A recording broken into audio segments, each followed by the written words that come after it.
to the Honorable MEC for Finance, Economic Development, Environmental Affairs and Tourism, Honorable Mlungisi Mvoko, to our MEC at DESREC, the favorite Honorable Nongceba Kontsiwe,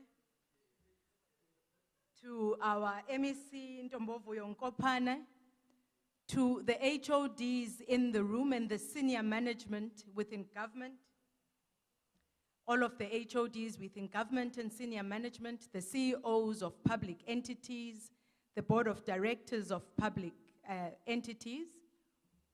If I can give a special greeting to representatives of business in the house and the captains of industry in the house, everyone that is a business and social partner of government in creating the change that government wants to be, ladies and gentlemen, a special Eastern Cape greeting to all of you this morning.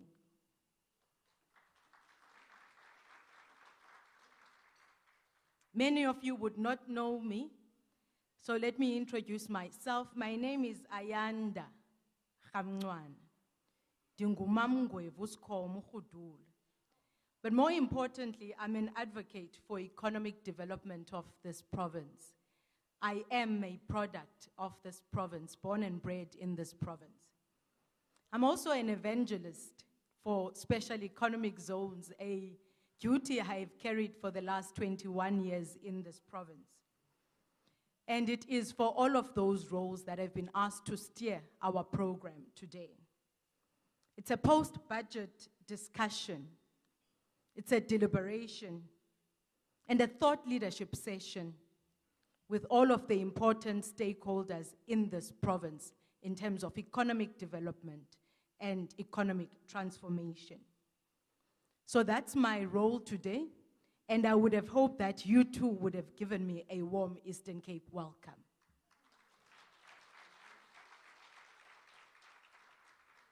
Thank you very much. I don't think that the budget was somber, so I don't think that we should be somber today. And maybe just in terms of logistics, before we get started with our program, if I can request that everyone just puts their phones on silent, just to respect everyone that's on the podium. The bathrooms are at the back, straight ahead and at the back, if you need them. There are usherers at the back that can help you with any other requests that I have not touched on. The exit, in case of an emergency, we utilize the exit on the left, and we would gather on the grass on the outside so that we all know how to keep ourselves safe in case there is a crisis or an emergency.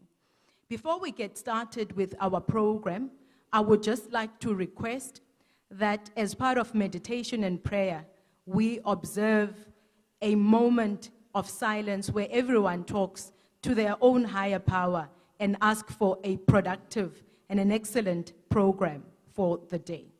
If I can ask that we then have our moment of silence.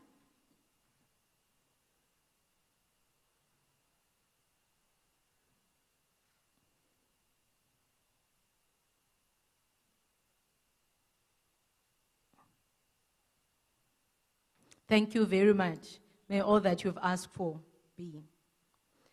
So, honorable guests, yesterday, as we all know, we gathered to listen to the budget speech that was delivered by our Honorable MEC of Finance in Bisho yesterday. And I think the one thing that stood out for me was that the MEC urged us to not just focus on the numbers in terms of the budget speech, but to also focus on the commitment by the Eastern Cape government, even during the most turbulent of times in the last 5 years, to change, to build the resilience and grow the economy of the Eastern Cape, all in order to build an impact, to create a positive change in the quality of lives of the people of the Eastern Cape. So as we reflect on the budget today, we're not going to be reflecting on the numbers, but we're going to be reflecting on how do we continue to create the change that we are wanting to see in our economy, and how do we, as the various stakeholders in this room, collaborate to create that change. And if you listen to what the MEC said, One of the things that he underlined was the important role that micro, small, medium enterprises, or MSMEs, as we call them, the important role that they play as the cornerstones of driving economic development in our province. And there were a number of initiatives that he unpacked. He spoke about policy reform. He spoke about creating enabling infrastructure. He spoke about funding and other related support that the Eastern Cape government was already implementing to support MSMEs. But today, we're not here just to reflect on that. Today, we are here to build on that foundation that he unpacked yesterday. Because that is just the start of what needs to be done. But today, we are here to collaborate in thought and in ideas. We are here to be solutions-driven about what not only the role of government is, but the role of private sector in supporting MSMEs as the cornerstones of this economy. I think globally, the statistics are there, that particularly in emerging economies, MSMEs have a fundamental role to play, not only in creating jobs, not only in transforming the economy, but in driving innovation, in looking at new sectors, and in deepening the localization of existing sector value chains. And that is at the center of our discussion today. But before we get to that discussion, I would like to invite to the podium the Head of Department for Provincial Treasury, HOD Majeke, to come and officially welcome us and set the tone for that discussion. Over to you, HOD.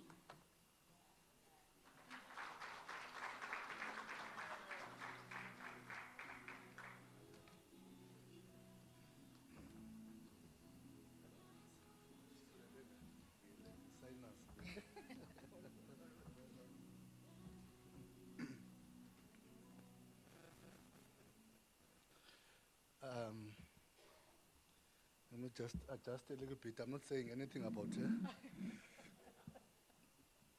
it.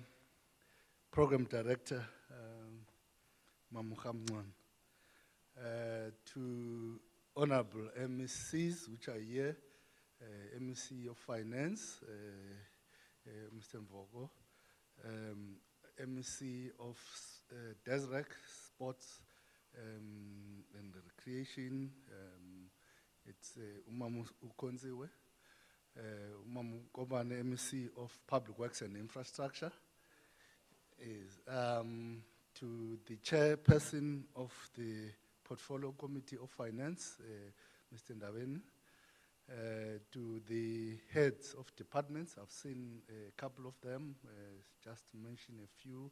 I see Mr. Daimane, Mama Madlamini, Mamu Gebe that side from health, CEOs which I've seen. I won't mention all of them, but I've seen CEO of ECDC, Liquor Board, CEO of Tourism, AITC, I think, and others which I could have missed, to the business fraternity, which is here, see, of course, Mr. September and others which are here. I'm just highlighting a number of them, and including the banking sector, which I see in numbers. Standard Bank, ABSA is here. I'm not sure if FNB is here. Nedbank is here. So I think they are more or less represented. To the academic, I see Mr. Kantipai is here and others who are part of it. But let me, and to everyone, Treasury and CFOs from different institutions and any portfolio committee member which is around, and captains of the ship in all other areas, greetings. I should have just said all protocol observed, but since they say I'm welcoming yourself, so I tried to, I'm sure I haven't covered all of you into that space, so don't feel offended that I've not done that. I'm Daluhlanga Majeke, working at Treasury. Always say to MEC, if you fire me, I think my community wants me, so I'll be you're giving me the proper reason why I need to go back to the community and serve the community. You see, it's because now I won't have any kind of a formal job. At least the community, I know I'm kind of covered. So I'm just saying it. I always say, no, Majek, I'm not going to give you what you want. So, yeah, yesterday, as a program director kind of indicated, we were presenting, call it a tough budget. We always say each and every time that, we present a tough budget, and it doesn't make it easy every year. And I guess we got to realize that the issue of, call it Maslow's hierarchy of needs and wants comes in, Sometimes we do have wants, sometimes we do have the needs into it. And we have to now measure which one do we want and which one do we need in terms of the process. And I think we had to kind of assess in terms of now which are the critical in terms of service delivery imperatives. And of course, I think the cornerstone is in developing the economy. But we've got to realize that we need to develop the economy through others. You see, because I think that traditional approach sometimes of thinking then that you need to only provide through to the, call it economic sector, we realize that we seem not to be winning that much in that battle. So let us influence those, whether it is in the social sector, in order to create that kind of leverage. Why I'm saying that, which is some of the topical element, food security, typical example. We know then that it's important to develop through agriculture into it and create a proper value chain, which comes to, call it the micro, small, medium enterprises, which goes there, and able now to know that the food basket is kind of produced within and have the rent circulating within the province. And we got to see that the province does have a niche in that kind of a space. So, and I think it's close to not less than 8 billion or so, which we could invest appropriately into that kind of a space. Not to leave alone that in the provincial space, out of the 76 billion, which we kind of budgeted, especially on goods and services, I will mention that. On that one, 46.8 billion does get to be spent within the province. And I think it does kind of a reflection. But now when you go to the detail, the issue is to say, sustainably, does it improve the livelihood in terms of the Eastern Cape? Especially developing the enterprises so that they become sustainable into it. But secondly, making the impact into the community in improving the quality of life in terms of, it's one fundamental thing. Which reminds me of some of Clem Santa, some of the elements to say, in life, we are going to see some options and scenarios which we need to work through. And I think when we're working through the budget, it's one of the things which we said, which scenario do we take? And we got to realize that we need to take a scenario which is balanced into it, prudent financial management, but at the same time not compromising the service delivery into it. So this is why I was talking to say Maslow's hierarchy of needs and wants into it, to say which one becomes sustainable in those kind of an options. But we think then from where we are, it could be an inside, outside looking into it, that that kind of an approach into may have been how we see it, but it could be different to how you see it, which speak to say that's the reason why today we've called all of you, so that you provide that level of input in what we are looking through. So you should know it's not just a normal engagement. We want to see, to get to hear from yourselves, did we really have a budget which does reflect to that? So on those kind of a note, let me welcome all of you. You are all welcome. So please engage constructively into it. And we are going to value all of your inputs as part of the process. And we think that everyone else has been kind of invited. And the reason why you have been invited is because we think that it is worthwhile for you to be here and for you to provide the necessary input. So don't feel shy and look to the next person. We are looking for view. So all the speakers, we welcome all of you which are here, and please feel free to engage in any kind of constructive level where we are. So on that note, we say welcome and to the positive engagement which will come through. I thank you.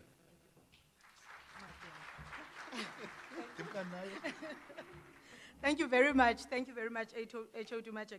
Can I now ask to be helped with this? We'll share level yakho ngoku. Andithi umde nam. Thank you very much, and I would just like to extend a greeting to all of the chairs of portfolio committees that may be in the house today, and other dignitaries that I may not have observed in my opening welcome. And maybe let me too say all protocol observed, because I think everyone is important to Provincial Treasury. That's why you are all here today. I think if there's anything, MEC, as I'm about to call you to come up, the reality is that the government purse is not getting any bigger, and the priorities are not getting any lesser. But also on the other side, the global economy is not getting less complex. If you look at some of the geopolitical issues and the impact that those are having on the shape and the form of all of our global economies, it is definitely something that impacts on our own economy as South Africa. And in response, many countries that we've relied on are now starting to even look at protectionist economic policies. The reality then is that foreign direct investment is no longer the ultimate response to our own growth in terms of our economy as a province and in terms of our own economy as a country. On the other side, the African market is growing. There are trade opportunities that come with some of the trade conventions, and everyone wants to produce for that African market.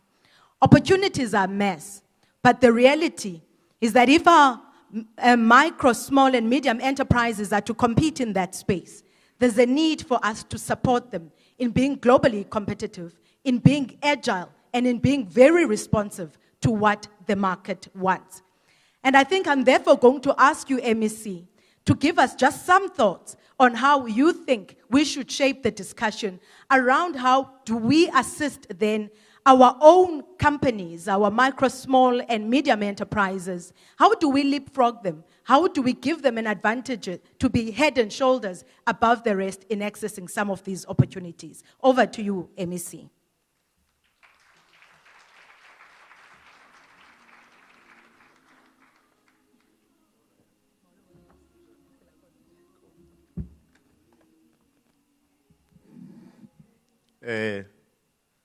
Thank you very much, Program Director.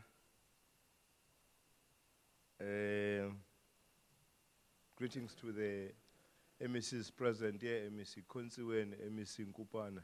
MEC Konsiwe being called the favorite. I couldn't help but, whatever I said to her, I can't repeat here. And to the chairperson of the Portfolio Committee, Honorable Ndabeni, andiyazi noba uze wedwa naginqi apho okanye bakhona abantu abakuphayo. Iyabuhlungu inhliziyo yethu uba uze nje usihlalo apha awukhatshwa nangumntu omnye. To the HODs present here today, I can see the two in the table, Mr. Macheke and Umama. The Cabinet Committee today, Economic Development, is sitting at 8:30. All HODs are supposed to be there. MEC abayi-2 abalapho kumele babapha. Angifuni uyichitha ke la Cabinet Committee ngoba 8:30 ndizanigxotha noma kugqitywanga uthethwa. Kwenzela kungathiwa ichithwe mna ndicelela uxolo yam. Nina aninaso isizathu sohlala apha nigqitwa 8:30. MEC Nkupana neniyotsho. The CEOs, the chairpersons of the entities, I can see Mr. Kobinga from the Liquor Board. I don't know where the rest of the chairs are sitting. Unfortunately, I was not told. And all the CEOs of the entities, and Bonile ke apha uKobinga uhleli nowakhe. kwenzela uba angabhatyazi no uthi yabona ubuke ndampuncula apho uzawuthetha into engavuma ndimbeka apha ecamkwam. And the rest all government officials present, financial institution, I have noted, Nedbank, FNB, ABSA, is Standard Bank here? Oh, okay, I didn't see Standard Bank. Yeah, good to see you again. Ungwena mntu unqabileyo apha ndingafuneka ndiyabona uba uhambe lapha kude kum kungathi uyasondela. Abanye basondele kum, wedwa lo uhamba phaa. So Standard Bank, and thanks God for attending. The business chambers present here. Andifuna uzibiza amagama in case ezinye zingabikho. The MSME sector, ladies and gentlemen, and greetings to everyone in the house. Good morning, Program Director. It is with the greatest honor and privilege that I get to host and address you at this budget business breakfast. Yabona xa into uyifuna ne ikhona into ethi kum Mr. Wakaba funeka uyiphathe ngokwakho. Because today we are supposed to be listening to the people that we invited, talking to us about this sector and advising us. I don't know how many of you watched the program last night by J.J. Taban about the SMME sector and the pitfalls of government in trying to revive that sector and fund it. I don't know how many who watched it, and I could agree with 50% of what was said there that government is not doing when it comes to the sector. And into ke siyathanda uzimamela Mr. Pai singurhulumente. Sizibiza abantu sizimamele thina. We listen to ourselves as government speaking, and instead of listening to others speaking to us about the sector itself and what is it that we can do. What I could learn from the topic. I mean, there are times when you sit down and listen to the people speaking and say, yes, Don, it's high time that we sit down as government and listen. That's what I took out of the program last night, because I listened and I realized that, you know what, Miki, it's high time that we sit down and listen to what people are saying about us as government. Now, under the theme, capacitating micro, small and medium enterprises to play a meaningful role in the Eastern Cape economy, the role of public and private sector. The main objective of this gathering is to create a conducive environment in the MSME, in the environment for the MSME to thrive. Yesterday was a budget speech. Much said about it, but we'll hear more when the debates start in the legislature. I should maybe also apologize for organizing this session at a short notice. I'm sure going forward, the next MEC will do better than I do in terms of inviting you. The budget speech itself considered various government priorities and related programs with biasness in the Department of Education and Health. And many people, I know that's the first criticism we're going to get as Treasury, that our budget caters for the social sector. And the second one is that it doesn't put a lot of money in the economic transformation and job creation. And the third one is that there's a lot of funds going the way of, if I could put it, wage. This is a criticism that will always come every year. I always ask one party that raises that, how do I get rid of the people that are in government today? How do I do that? Treasury, most yawo ngaphandle ko-HOD, Mr. Wakaba ugqibile 10 years pa. Manje bano 20 years behleli pa kwa-Treasury and abakazoya ndawo. akho ndawo baya kuwe bonke ndiyayazi wonke umuntu abanye bafikela kubo yonke leminyaka nanga hleli phala amadoda amanye oJoe no yona ba nanga bonke bahleli phaya mina aqinisekanga inceba wena ufike nini ba kodwa ndiyakurhanela ba nawe wenye ifurniture ba akuhanjwa and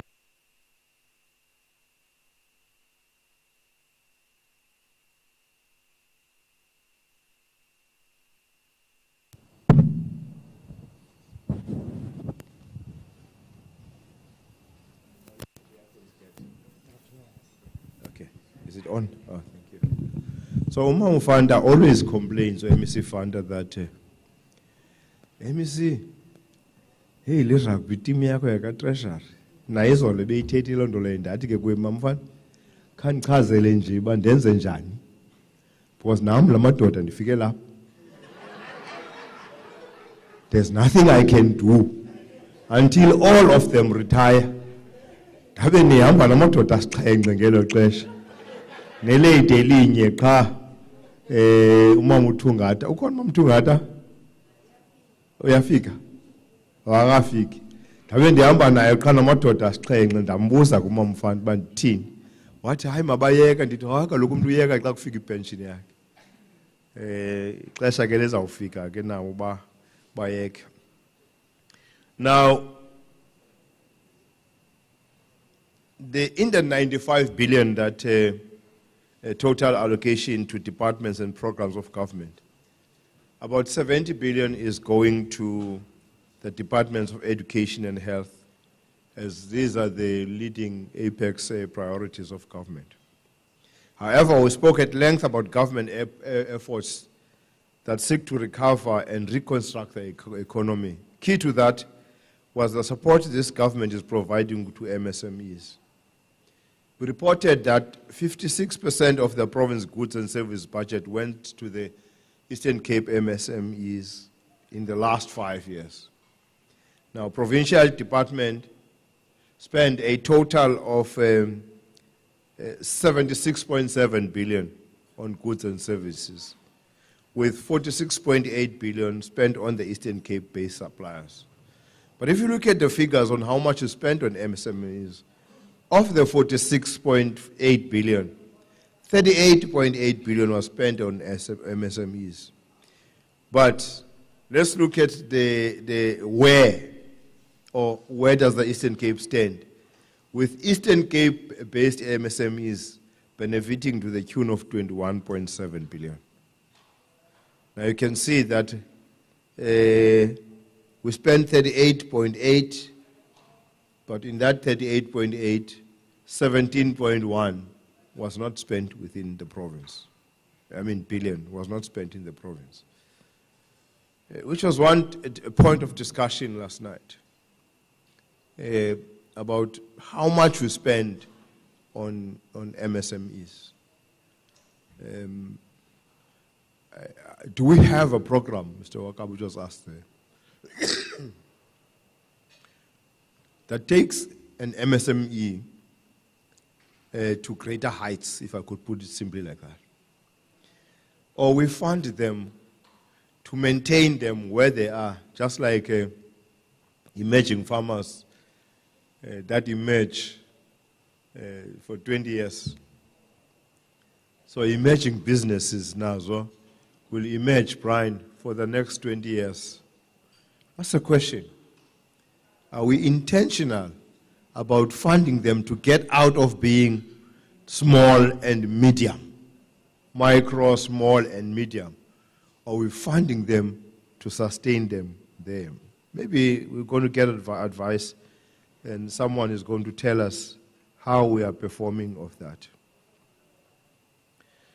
We highlighted in the budget speech that the government, financial institutions, development funding institutions, the private sector at large must collaborate to develop innovative financing models that cater to the needs of MSMEs. Prioritize infrastructure development in areas where MSMEs are located, and invest in education and training programs to equip the local workforce with relevant skills non-payment by government. We spoke to the funding instruments that are there for the sector to participate, whether you talk with Qalo, LRED, Eastern Cape Development Fund, loan finance at ECTC, agri-blended finance at Dr. Da. You know that we allocated the 100 million to you, Miki Waipasa, Wainika, Uwagaba. And Uwagaba, I said, when Chilo was much like if not by 7C. I don't know how it happened. Because normally in treasury, if you don't spend, you lose it. So they were clever enough to roll it over before they could lose it. Because they could only spend 81 million of the 100 million we gave them. And rolled over. They rolled over the rest. Now, I don't know how they did it because it became soft. Because under normal circumstances, an economic development fund should be spent, done. Of course, that's a rollover. There's no reason for a rollover on an economic development fund. Now about all ABSA, now about all Nedbank, Standard Bank, FM, they're here. If you can't spend it, partner with them. Ask what need the intention in for you to spend. But for some reason, by rolling over, and strange enough, uTreasury Joe wavuma into yoba makawongezele ngoba engaspendanga 30 more million rand, while they could not spend 100 million rand. They asked ayizoba lidabeli lula elo mna mandiliyeke kule ndawo likuyo. The provincial government has for 24-25 financial year, okay, I did speak on that. I'm trying to paraphrase and not speak on all of these things. The MSME across the board continue to face difficulties. And the sector in South Africa and the Eastern Cape province faces numerous challenges such as lack of access to finance, inadequate infrastructure, and shortage of skilled labor as well as non-payment by government. Now there are two things that I also understand. You know, after the program last night, I sat there and just thinking, lying in bed, thinking about this meeting. How do you procure? How do you? I don't know how you guys are performing there, but I think you are paying them. Okay. How do you procure from an MSME? Uzifumane goods, uzisebenzise, ungayibhatali. And that is a question engakwaziyo nami uyiphendula. La mntu ordayo, the guy that makes the order, we receive the goods, we use them, we can't pay. And then xa ubuza ke uzathi impendulo kaMajeke ndizanika la mpendulo lokunika ngayo impendulo athi hayi yabona ke MEC health no education they run out of cash. Seriously? How did you procure at first if you're going to run out of cash? Uqala njani uprocure? And then uthi you've run out of cash. This is the situation in health and education. I can't answer that question. And someone was proposing that which the PFMA says that. I think someone needs to go to jail in chief procurement officer, whatever someone needs to go to jail. And it's not thousands, it's millions that they are not paying. I get got amandinga posisi officials ziyakwazi uniconvince into ba hayi uphela imali enye into MEC kwezi documents abo zibakhona into ezingacacanga funeka zibuyiselwe ziphinde zihambe ziphinde zibuyiselwe, and they give you all the reasons for non-payment, and we go past 6 months ayikhona umuntu ofuna uye etrongweni. Seriously, qha into ba siyanzinyelwa thina singo-MEC identify who must go to jail, because aba HOD bethu bathethelela aba bala department singaspendiwe. This is seriously a big challenge. It's criminal actually that MSMEs zingahlawulwa ngurhulumente that was supposed to support them. I'm just lifting that one in all the challenges that they are having. But they are quite a number. On the finance, access to finance, when I listened to that debate last night, Mick, and I thought about us. Okay, but I listened to that debate.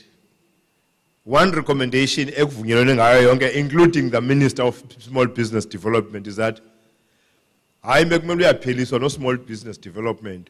Appeal to SIDA, SIFA, Ban, who create one big fund in the country that is going to fund MSMEs. Because the funding of MSMEs does not depend on DDIT, does not depend only of small business development. Remember, it cuts across public works.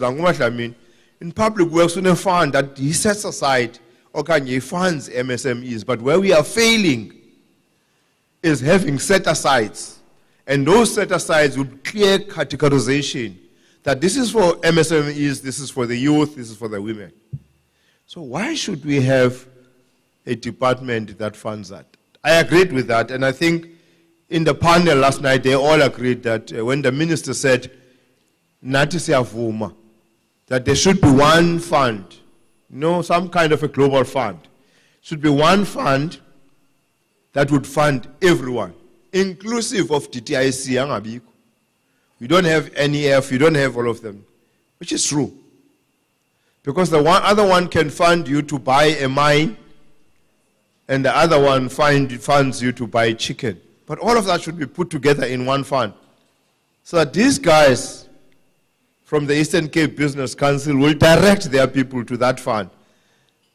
Yekuba uza kuthi sikunike form enkulu ezabangela bawuqale kuhambe uyojikela pha eBhayi izofika apha kuthi after 3 weeks ina 3 pages okanye ina 10 pages phansi kwayo attach i-business plan, phansi kwayo attach zonke into ezifunwayo phaya i-financial statements phansi njalo okufaka ifike seyidocument engaka nalo muntu uyijongileyo akanomdla ojonga le document ingaka ujonga nje anything ezabangela ba ongakunikile fund ayikhangele msinyana athi awugqiba ayibuyisele kuwe. No, it happens throughout government. The old man was there used to make an example of a previous fund that when you got into the office you got a 2-pager, and that 2-pager you fill in that 2-pager. You know, young business plan, just attach it. But you've got a 2-pager. It tells you exactly what. Apa we have because zonke funds throughout national and provincial that you submit an application. But they still allow you to submit an application. Impendulo izawubuya ithi hayi imali iphelile sabona kwibudget elandelayo. Why did they allow you? And nalendo yoba basebenza sithe. I think those are the challenges that were raised last night. And I really said to myself, emveni kumamela program, inene government must sit down and listen. We've come a long way now, 30 years. Sesiyilantanga i-government wethu ulingana novuyiseka i-age yakhe ngo. Ngumboxela uhleli noba i-age yakhe il around i-age kahulumende. We can't still be formulating policies and plans on MSMEs. We should be doing something better. Sorry for taking too long, Program Director. So the objectives of these discussions are therefore to identify the challenges by MSMEs in the Eastern Cape Province, to propose solutions to overcome these challenges, enable thriving MSME sector, to outline the potential benefits of a thriving MSME sector for the province, and to suggest ways to measure the success of the proposed solutions. We must support our entrepreneurs, both established and aspiring, with an enabling ecosystem that encourages innovation and growth.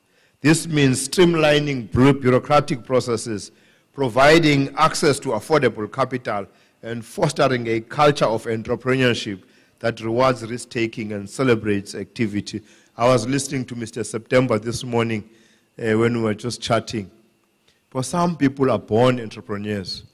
Abanye ke bazi entrepreneurs because of itenda kahulumende. So Mr. September was telling us, that he knew he wanted to be an entrepreneur, irrespective of what his parents wanted him to be. Okay, he went to school because but he knew that he wanted to be an entrepreneur. He was a teacher, he worked in the bank and all of that, but ended up exactly where he wanted to be as an entrepreneur. And today, I just forget the stats he gave me the other day. He has a fleet of trucks, he employs so many people, he's comfortable because he does what he likes. So we've got to encourage entrepreneurship. This means streamlining bureaucratic processes, providing access to affordable capital, and fostering a culture of entrepreneurship that rewards risk-taking and celebrates creativity. It's through the involvement of everyone that is here today that we can still instill that culture and subsequently do away with systems that delay economic progress. So we're looking forward to, I can see there are sofas here, to some robust engagements among stakeholders that will result in an adoption of a practical approach on solving issues that will be raised today. I know that sometimes when platform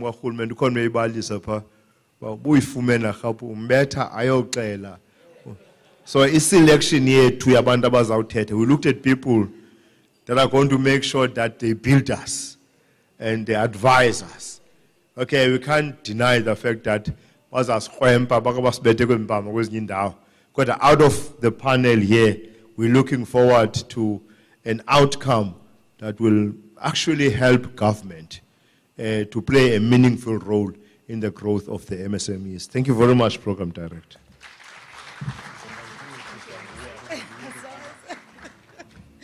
Another round of applause, ladies and gentlemen, for our MEC.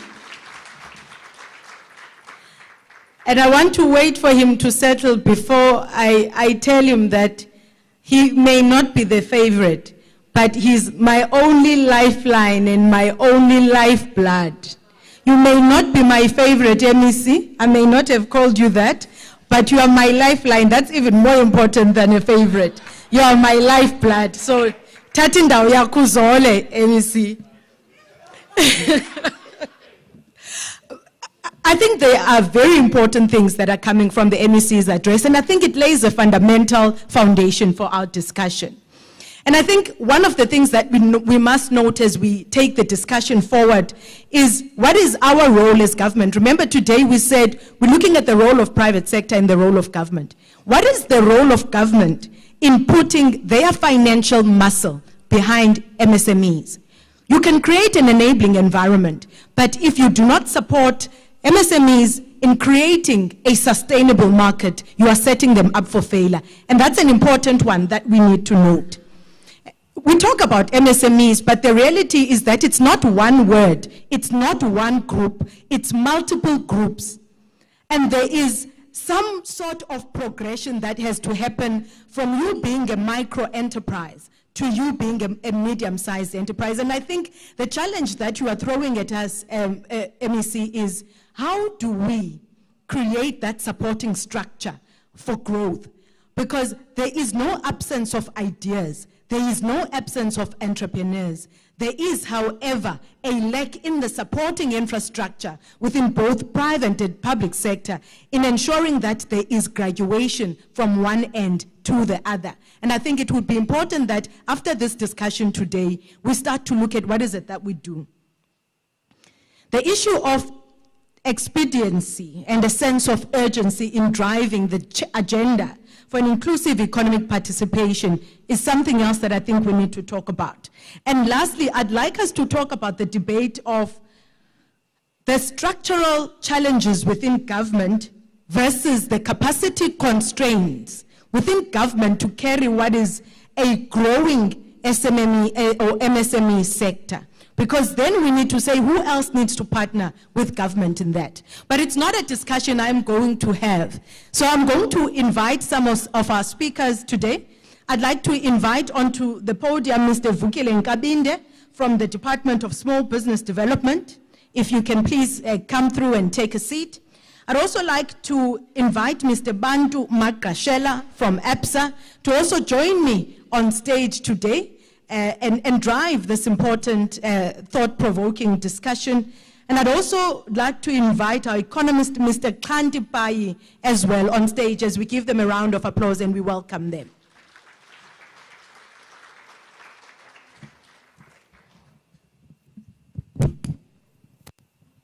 Okay, we're missing the third one. Are you on your way, sir? Welcome, gentlemen. And it's really going to be an important discussion. And I think the challenge the MEC is throwing at us today is that there is potential in terms of this particular sector of the economy. There is potential everywhere. But the challenge is that there are constraints. And we then need to say, what is it that we do collaboratively as the various stakeholders to unlock the value and the power of MSMEs in anchoring and driving the economic development agenda of our province? I don't know the answers, but I'm told that you do. And I think that the discussion we're going to have with you is that we're wanting you to plant a seed and anchor what is going to be a solutions-driven discussion. It's not just focusing on the problem, but it's going to be a solutions-driven discussion on what is the change that we can collectively create as the stakeholders around this room to better enable SMMEs. Mr. Vukile Nkabinde, maybe let me start with you, because I think it's important for us to have a picture of what is the reform that government is driving in terms of policy and in terms of support to MSMEs. If you can please come join me to make your points to drive the discussion. Can we give him a round of applause, ladies and gentlemen? Okay, if we can ask for his presentation to please go up.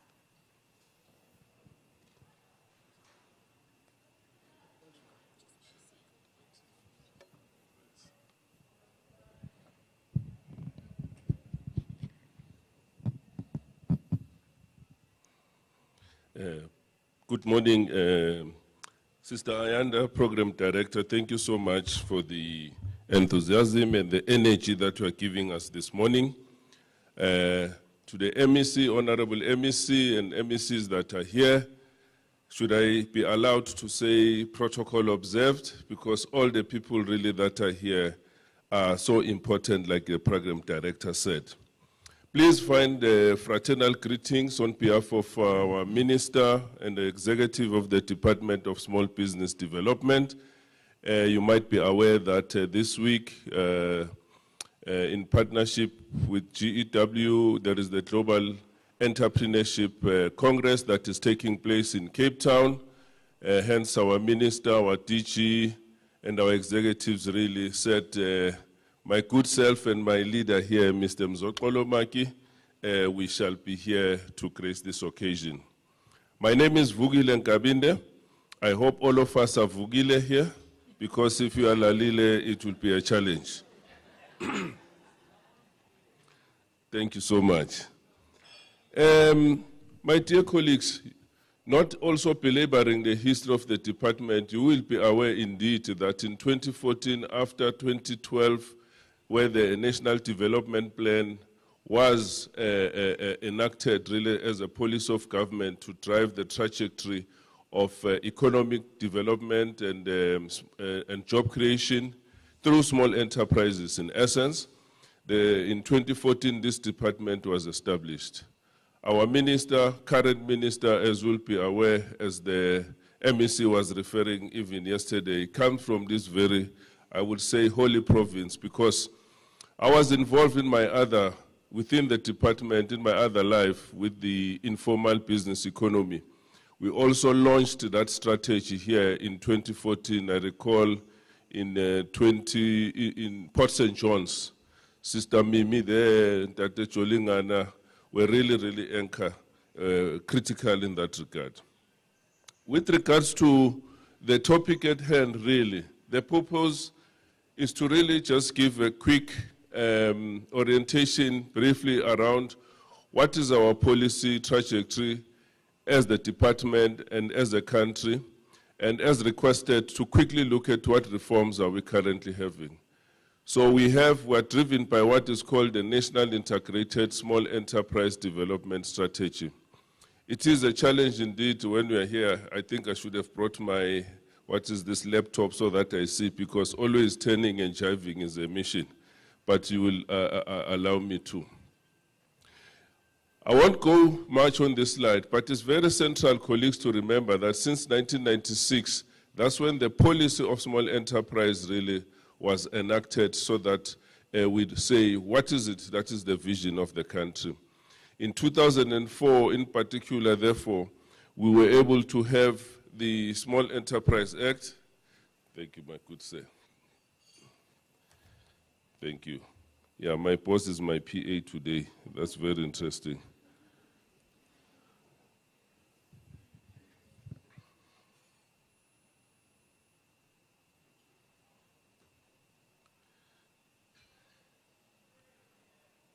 There we go.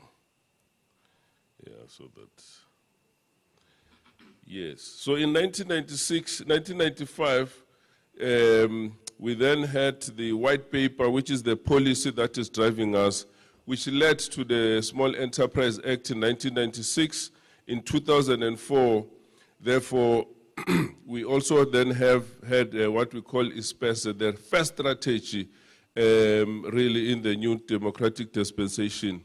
It was also at that time, as you will see, some are highlighted in red, where the cooperatives policy was developed, and in 2005, the Cooperatives Act was also enacted. I referred to 2012 being that NDP time frame, but also the strategy for cooperatives development that time.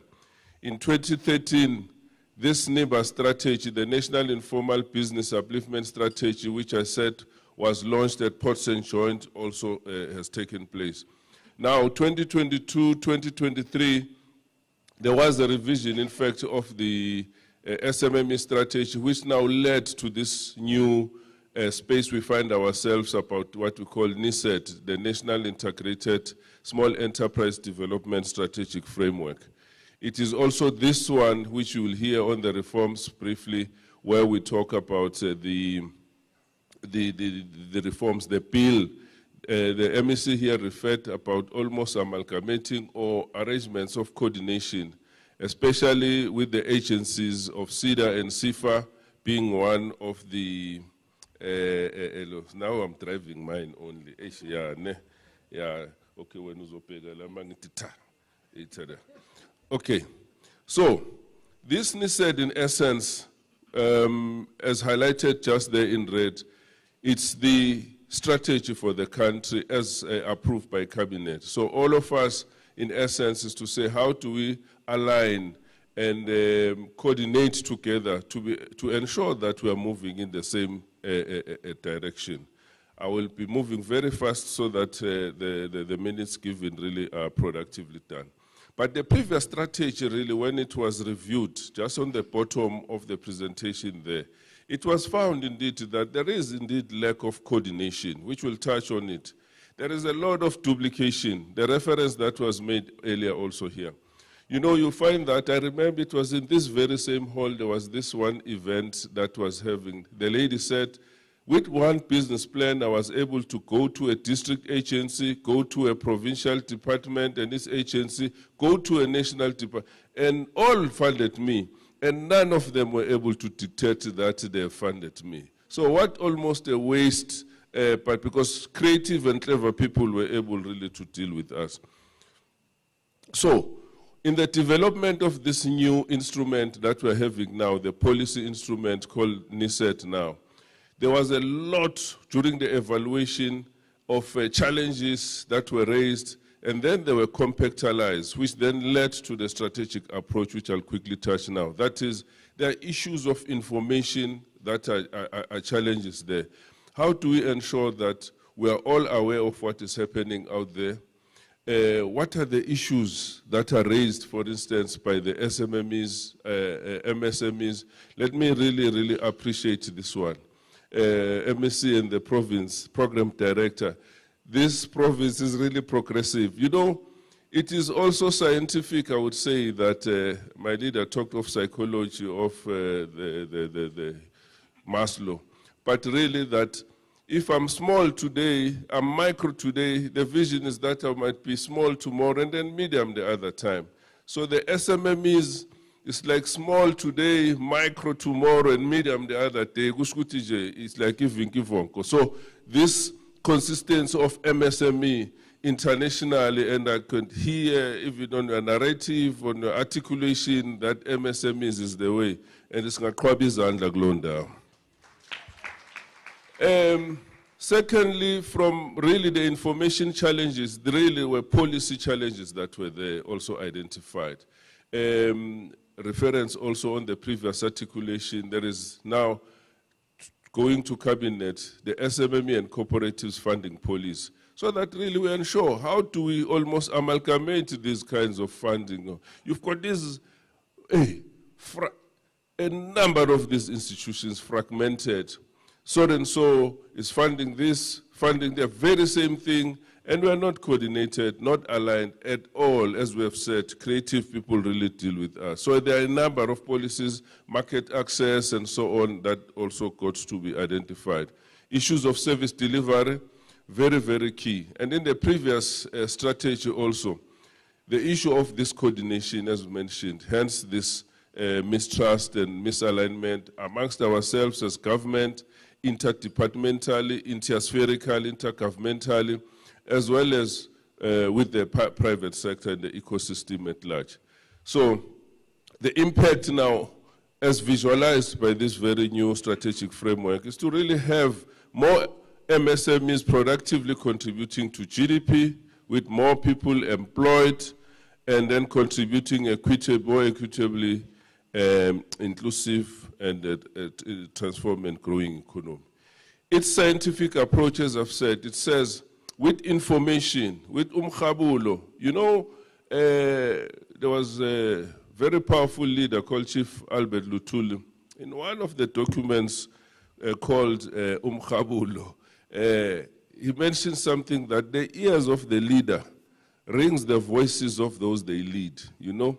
So if you are just doing what is called governmentalism, APPs, for the sake of them and so on, and not really being responsive to what the ecosystem or those that you seek to attend to are saying, you'll just be doing for yourself so that you get either your performance bonus, maybe if it still exists. So issues of content. Content gives you right to speak, right to make policies that are informed by evidence, which is the next component of it, that with information we're able to develop policies that are so responsive to the agenda that is being articulated there. And the policy really, therefore, gives you that enabling platform for better services that are coordinated. I mean, really, if we've got, let's say, Iskalo Youth Fund, and then we've got also in the National Department a Youth Challenge Fund. At what stage are those things talking to each other? Because they're targeting young people. Is there a central database of all young people that are supported? It is a challenge that is there. That therefore this one is saying, let's have better services that are coordinated. And through strengthened partnerships, as we have said, government-to-government relations are critical. We can have this geography called South Africa, but we'll have a country called national, a country called province, a country called local, as an example. At a certain stage, we need to ensure that there is this delivery. Hence, the principles of this very strategy are talking, amongst others, which I'll quickly highlight, the integrated approach that has to be there. If we are not integrating we shall be found wanting. There are sector master plans that are there.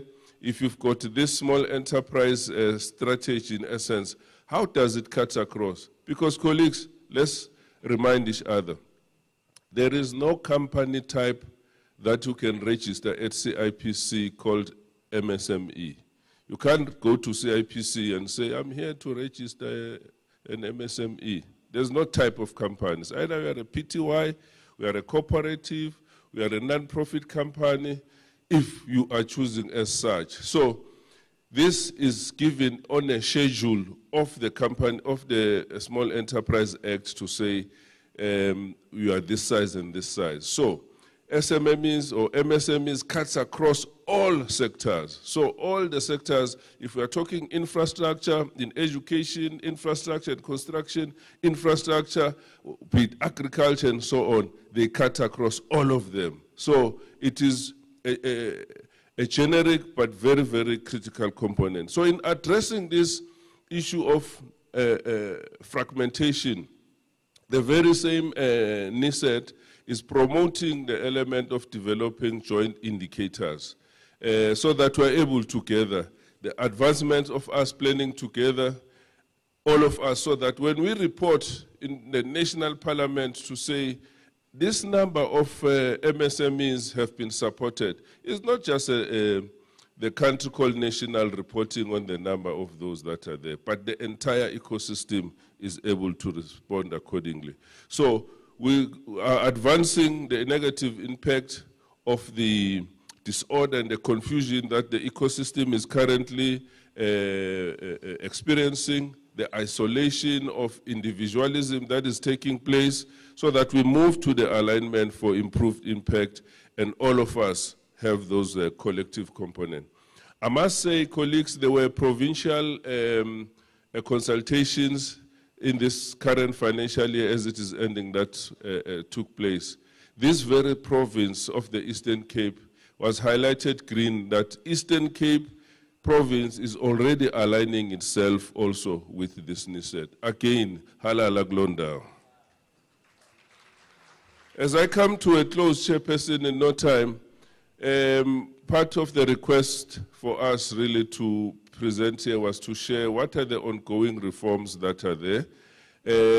Colleagues will be aware, but kindly be aware further that there is a National Small Enterprise Bill that is currently on the platform, and the Select Committee in Parliament. There are public hearings taking place as we speak. I'm highlighting just a few, especially there in red, amongst others, just for emphasis, that you will be aware that CEDA, CIFA, and the Cooperatives Development Bank Agency are being merged into a single entity, so that, again, we avoid this individual getting a business plan from CEDA and it can't be funded there at CIFA, as an example, and in another place so far, you know. So this coordination is key to ensure that there is this single component. It also, there are issues of challenges like the MEC related to how do you not pay this MSME that you have procured, you know, the late payments and so on. So there is an ombuds, and we hope this province really will not find itself now having to answer questions from this ombuds. So very, very central that we note that on the 15th of March, which is this very Friday, it is the last, is the closure of the public hearings. If there's any official input from this province as well to ensure that they want to contribute, and I take there is some contribution as well, because it's not just for SMMEs, all the institutions in the ecosystem, including the public sector, is welcome. So we look forward to that this province would have made inputs. There is this also bill in terms of the policy around the national business licensing. You'll be aware in 1991, pre the new dispensation, there is this body of work around the licensing by municipalities. These municipalities does this way, informal traders in this component, so that there is uniformity. So the bill has been gazetted on the 1st of March for the period of 30 days. Again, if there's input, because taxi permits, tavern permits, and all of this are also part of that interaction that the province also deals with some licensing. So that coordination, colleagues, and input, let us not say we did not know. Also, colleagues, according to the NISET, moving quickly, there is what we called the National Summit for Small Enterprises and Cooperatives, which is also one of the Pillar 4 of this very same strategy. Pillar 4 really talks about the partnership element. Hearing those voices, as we mentioned, that if whatever we program or develop is not being responsive in terms of the voices of those we seek to serve, will be self-serving. So this November, during the Global Entrepreneurship Week, there will be this summit. It happens every 2 years, and the provinces are also then expected, and some, including this very province, I think there is some good leadership taking place, MEC. I remember speaking to Tatu Cholingan in the Chris Hani, they were already doing their district one, so that through district, then it culminates to a provincial one, which will then feed to the national chapter of this summit. So we look forward to that. This province would have also then engaged with that. I wouldn't spend much. There was a declaration taken in the previous one, so that collectively we are saying we are declaring that we'll be partnering there. Also, colleagues, you know, it's strange somehow.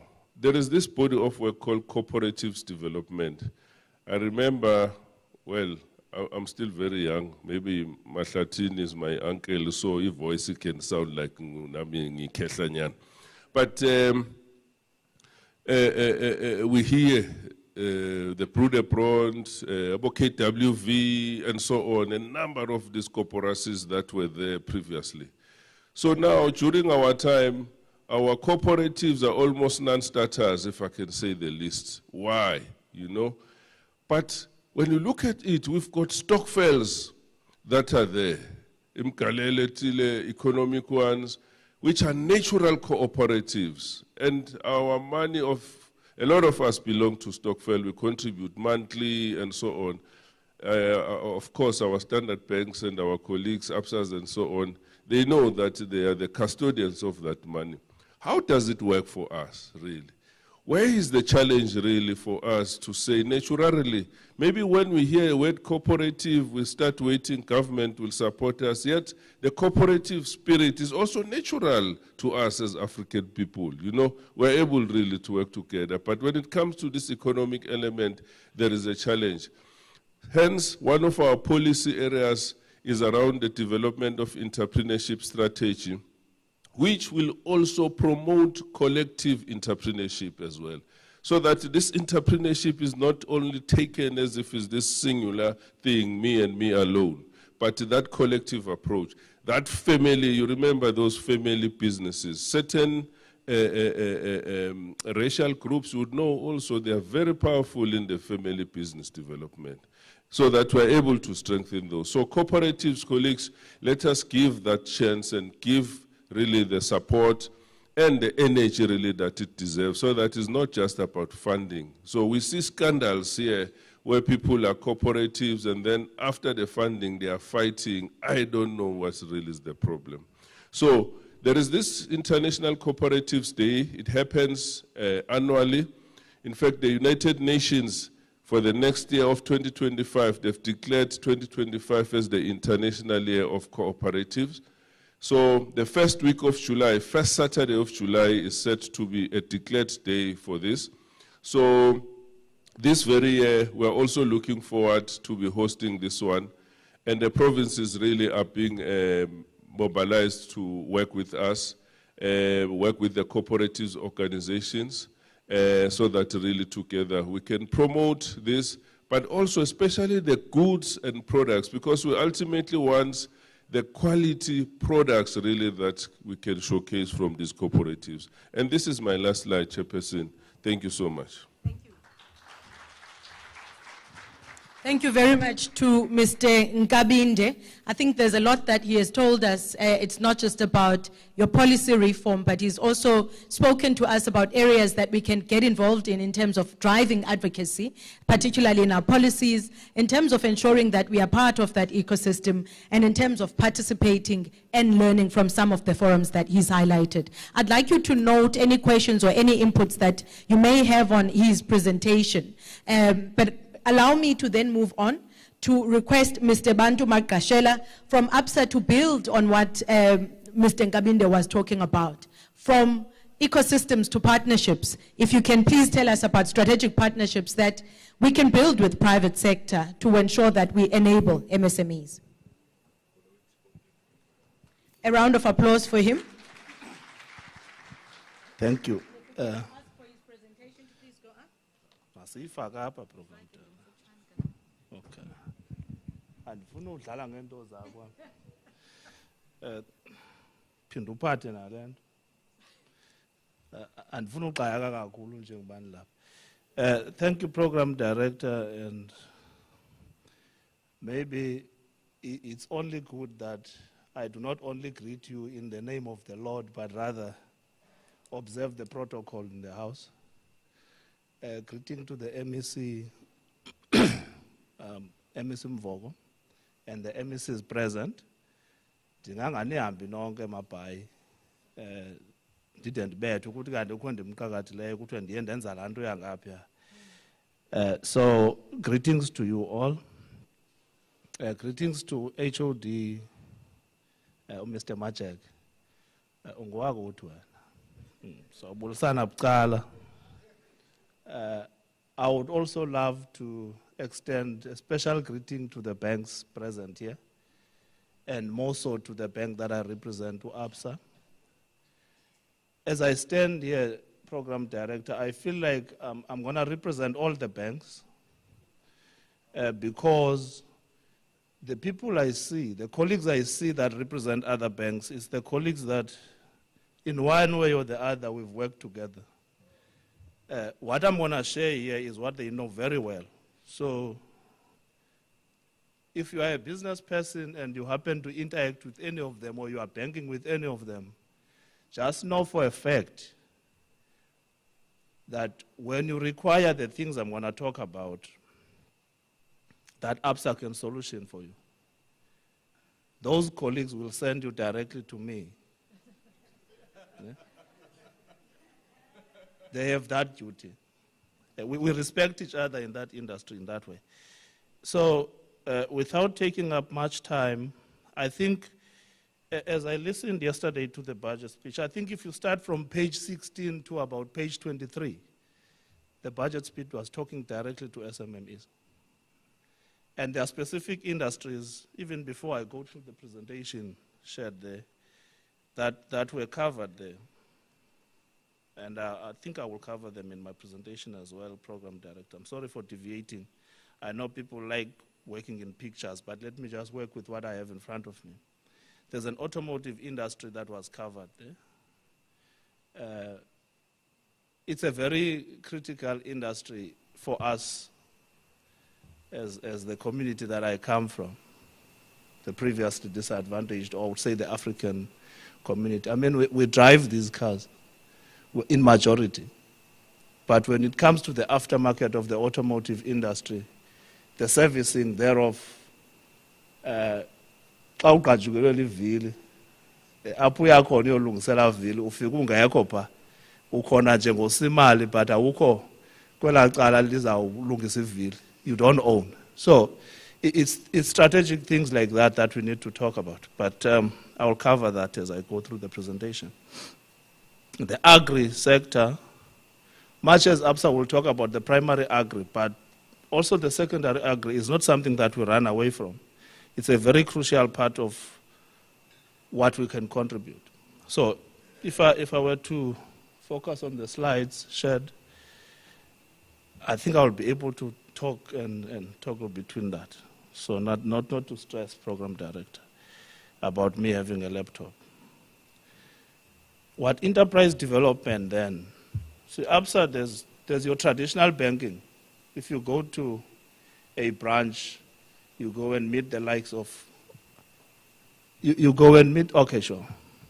You go and meet the likes of Pumeza Jasi, who is a banker. She will take you through the traditional products that the bank will offer.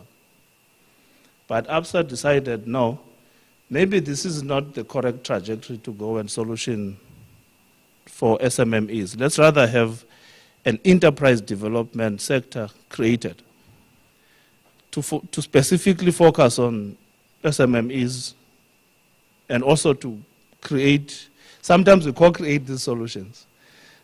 So you can move, Program Director. So what then that department does,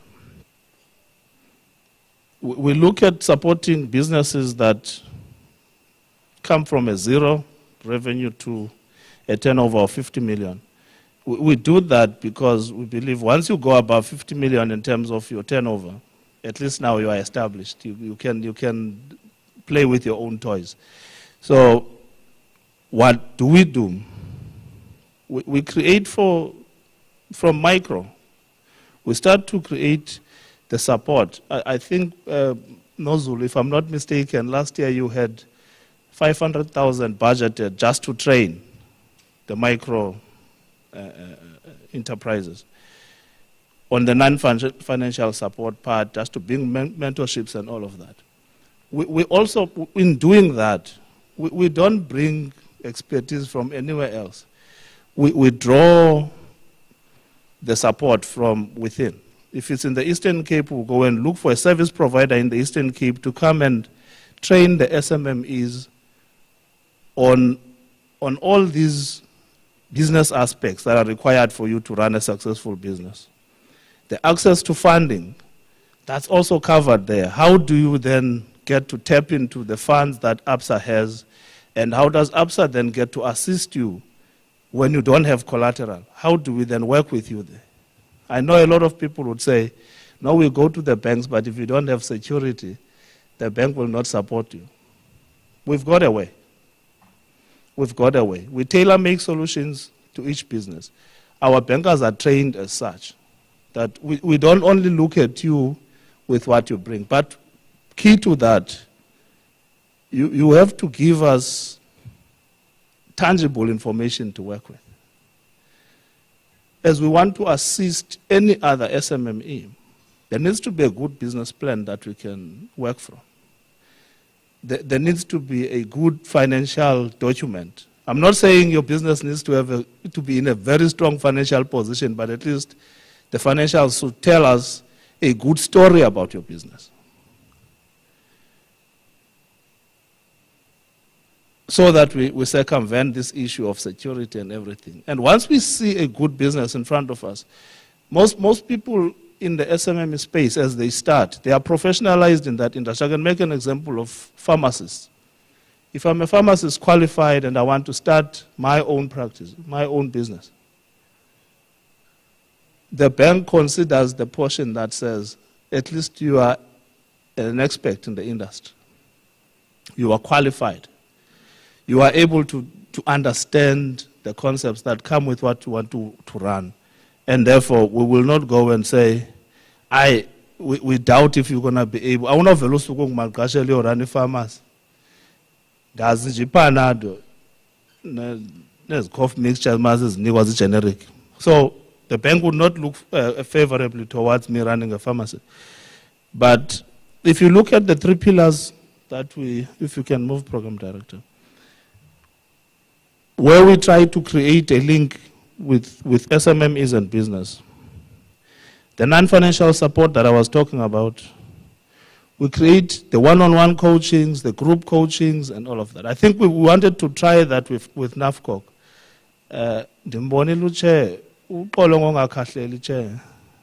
We tried a couple of programs with NAFCOC to a point where we wanted to bring it down to the level of regions to say, if we were to empower SMMEs, let's rather go them to the regions where they are based so that we don't keep on having this huge audience. Break down the audiences so that we can offer these coaching courses, create networking opportunities closer to them, and also introduce them to the business tool solutions like your cash flow management, the website design, and online marketing. Those are the platforms we have within ABSA. When I was talking about the access to funding issue, we don't just open gates for you to access funding. There needs to be a pre-engagement in terms of how then we get you to those funds. Because if we don't prepare you right, for example, where we don't look at how is your business shaped, what are you specializing on, what can we best solution your business, because we have to tailor make a solution and also not to overgear your business, that we give you money beyond your scope, that we kill your business even before it starts.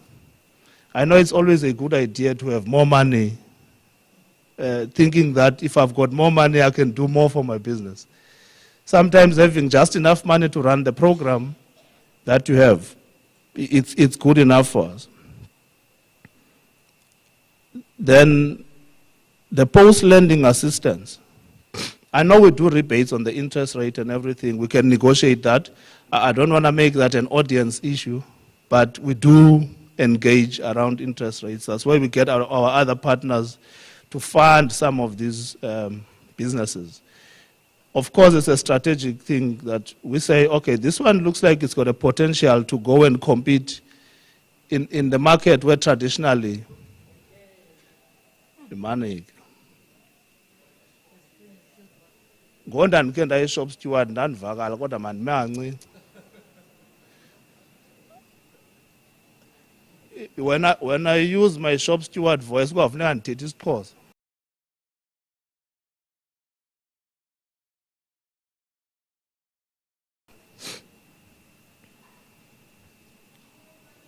Let me have water.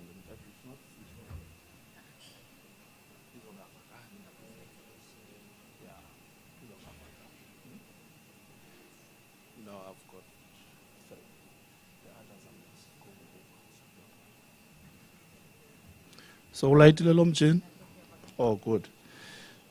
Now I was afraid program there to use my shop steward voice because kuzafuneka ndithethe isiXhosa. And now andizange ndakwazi ukukhwaza ngesingesi. Zange ndiyaphuma ikafiki lo syllabus. So, as I was saying, Program Director,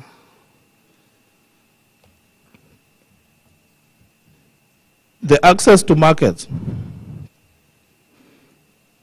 We have strategic partners there, where we've introduced more women into those platforms, like the Lioness of Africa and all of that. We've got the ABSA Game Changers with ENCA. In those platforms, we take SMMEs, not everybody else who's made it in business. And strategically within, you already know about what we would do with the Kula guarantees and all of that. Those are some of the strategic things that we can do to assist businesses.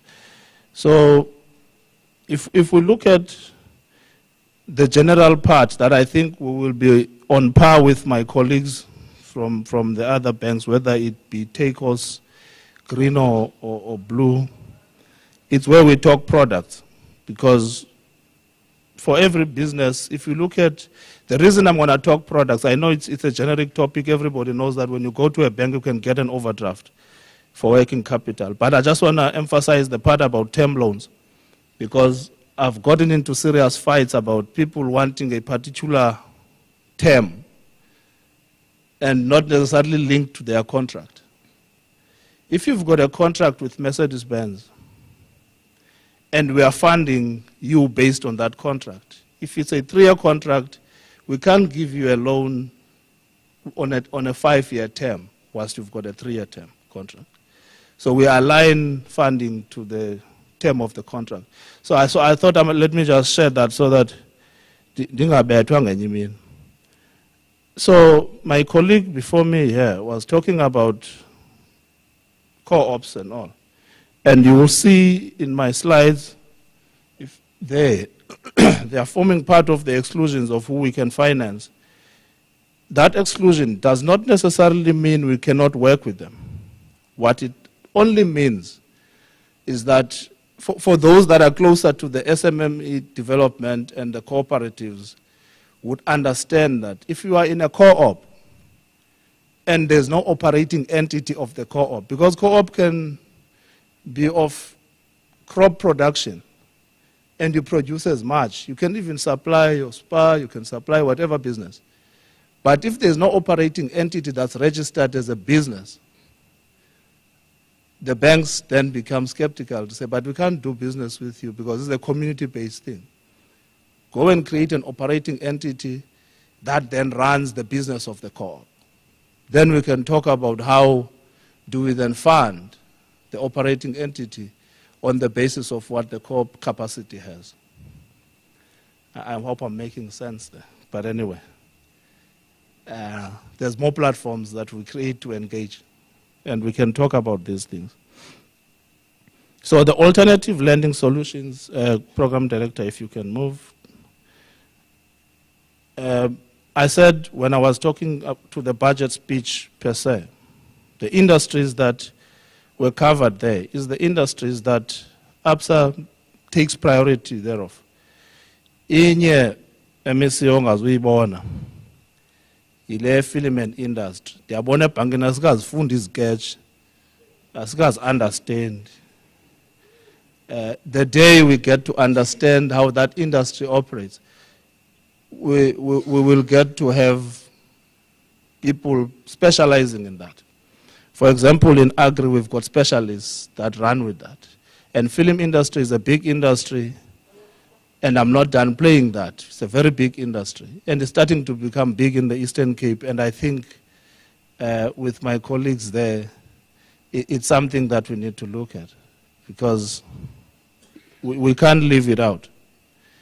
We can't let it die on its inception now, because it's growing again.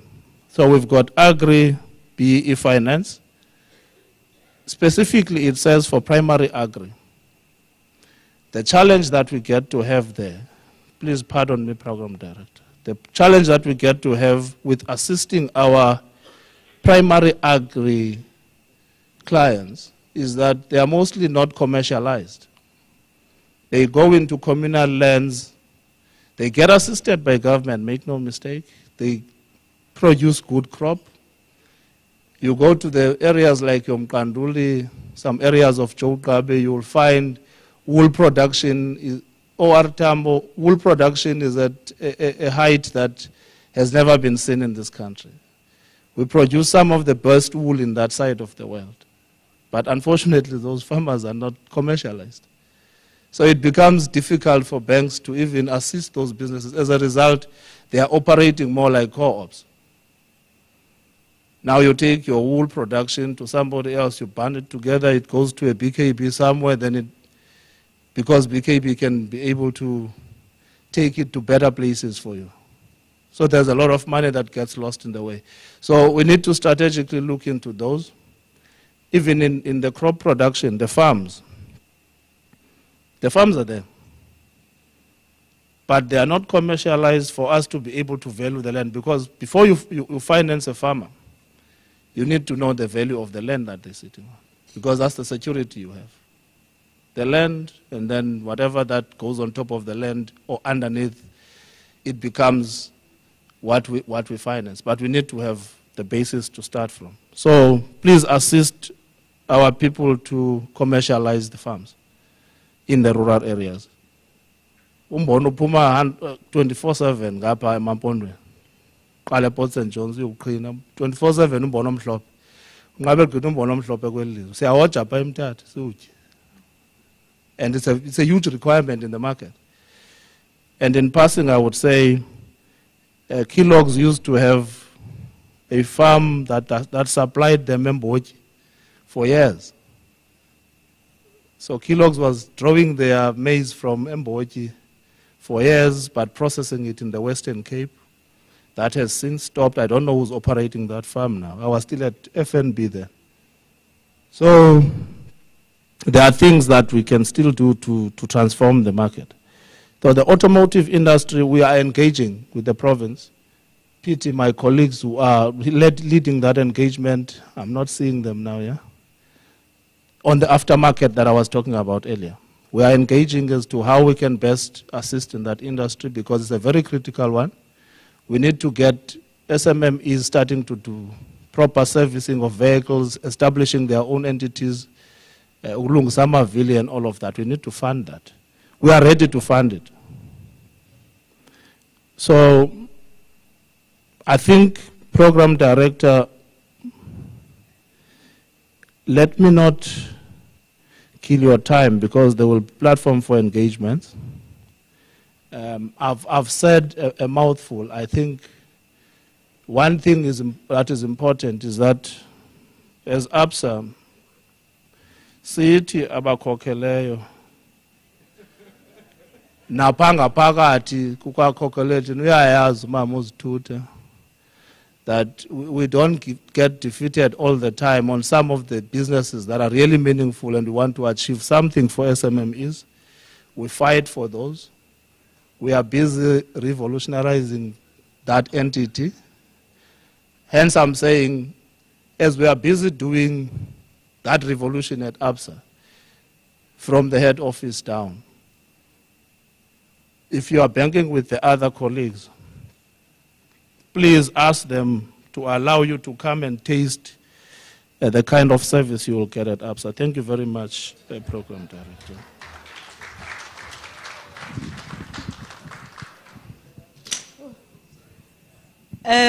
That was a free advert for ABSA. And in terms of our going rates, you will then be hosting our next budget breakfast next year for whoever our MEC is. Nothing is for free, we know this. But let us thank Mr. Mark Gashela for his presentation. I definitely think that there is synergies in what was presented as challenges that are impacting of the growth, on the growth of MSMEs, what government is doing, and what private sector is bringing as solutions. But I think there is also a very serious call in terms of the areas of collaboration and how we must remove some of the superficial barriers that are impacting on MSMEs being able to access some of those resources.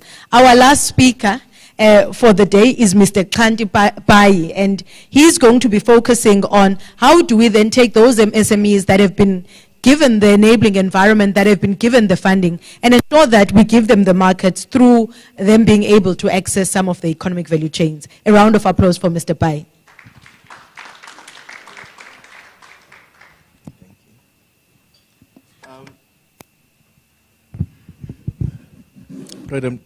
Program Director, please allow me to stand on your protocol. Good morning, leaders and colleagues. One of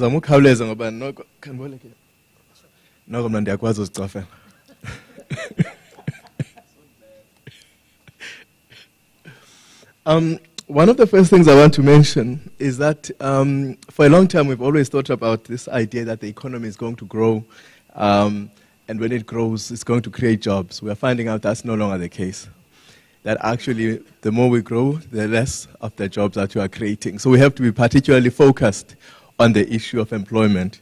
And this is what we are seeing, that actually for every unit of growth we see less jobs, about 90% of that coming through. And that's an important part about whether or not we're actually going to defeat unemployment. One of our clients, I work now for a company called PwC, one of our clients tells us that they are a brick manufacturer, that a brick does not hit a hand of a human being until it's at the construction site in some of their plants.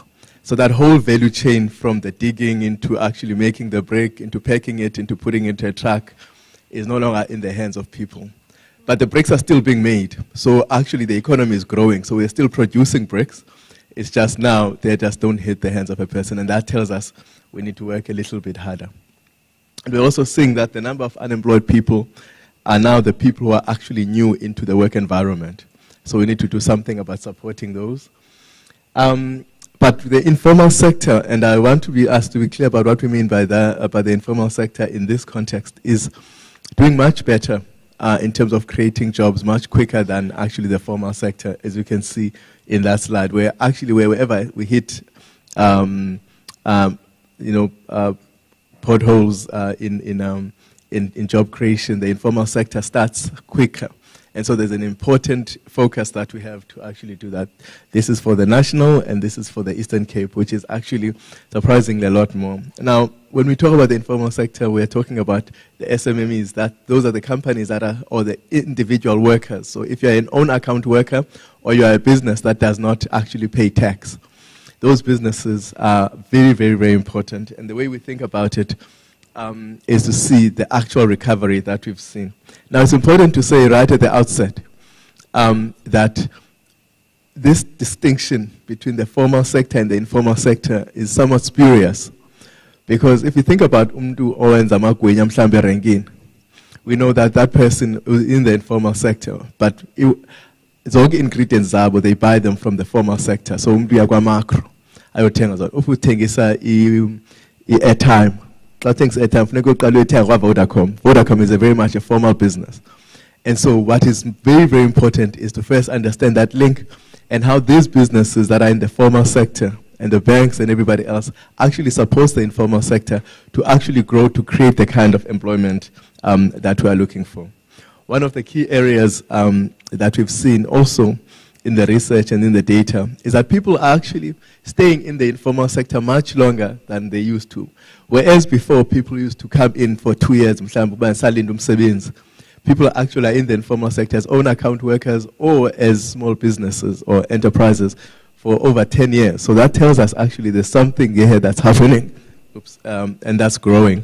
And that's something that we have to actually think about in terms of thinking about the support of these organizations. We're not supporting fly-by-nights because many people think, I can't give you something because of Fikanje and then you'll stay for 3 months or 6 months once Fanum Sevens. Well, some of us have done that, but certainly not everyone. And that's something that's important when we think about supporting these things. But one of the studies that have come recently is the Harvard, or what they call the Growth Lab studies. And they emphasize that in South Africa, small and medium enterprises are much less seen, or in the informal sector, much less seen than the rest of the continent, and certainly much of the peer countries, such as Mexico and other countries that are seen as emerging countries. And that's because of our spatial planning. So an important area that we're going to have to focus on in the support of this is spatial planning, because everybody, the way we build is, people are staying far from urban centers, far from economic centers, is to see how we actually, as we build, we are creating the space for the informal sector and SMMEs or MSMEs to actually thrive. And that's going to be important in the planning of housing, in the planning of schools, in the planning of everything that we are doing together, that actually the formal sector can thrive and create the kind of employment that we do. So densification is going to be important. So in terms of what we think then about how we actually support these and to create these value chains, MEC, you said something that I thought was interesting earlier when you said that people criticize you because you're supporting the social sector. The social sector is quite critical in seeding the informal sector, because obviously you'll be very surprised. Many of the companies that are in the property sector in particular, they'll always ask you the question, how much do you think the grant is going to go up by this year? Because they actually put that in their planning, because the more the grant goes up, the more their properties, there's lots of traffic going in there. And it's the traffic that we need to create jobs. In one of these slides, we did some research here to show the importance of actually public spending and also business spending if we are trying to actually grow the economy and employment. That if we try just to put into employment, through the formal or the informal sector, 708,000 people. We have got 708,000 people now who are actually unemployed but have qualifications. And those people, if you put them in employment, you could create 48 billion rand immediately into the economy. And that's something that we need to be doing and create more jobs. And as you actually create more employment, as you actually invest in society, in communities, because once you pay one person money, they take that money, by Utenga, esirhoxweni apha uthenga khona, nomnye and the next person starts to build their house. When they are extending their house with that money, they are actually, all of these people are actually connected, and that's how we're actually building value chains. We're not going to build them, we're sitting back and hoping.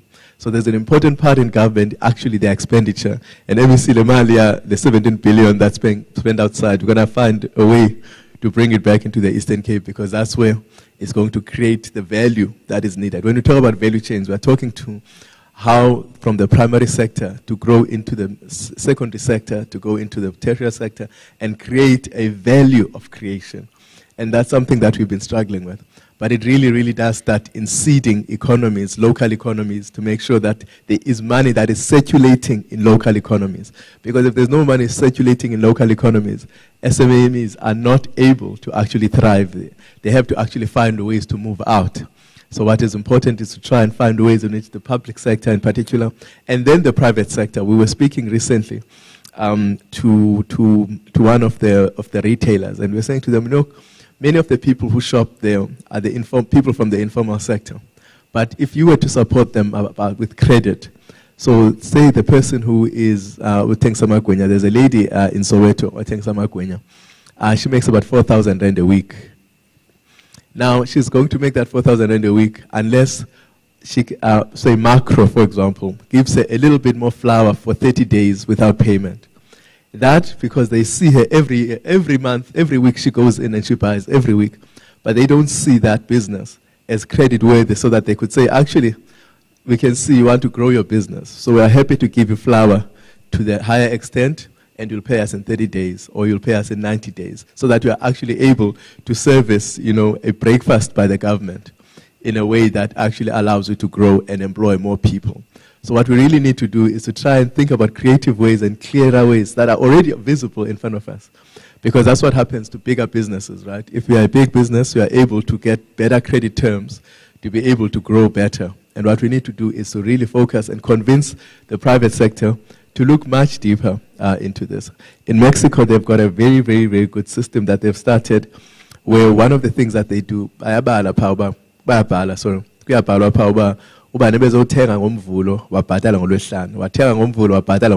they keep their logbooks. They've taken those logbooks or those journals and they've put them into a system.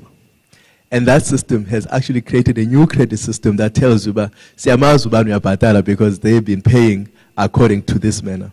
And that has created a new credit market and a new growth spurt that hasn't been seen before. Again, it's about how we're actually looking at the opportunities that already exist, at the systems that are already existing, and how we actually grow those systems. I think I'll keep it there for now to say, look, in order for us to grow this, we're going to have to look at the systems we've already got, the ways of people doing business, and actually support those. And every part of the sector, whether it's a business sector or it's public sector, has a particular role to play, because we have completely run out of time. Thank you very much.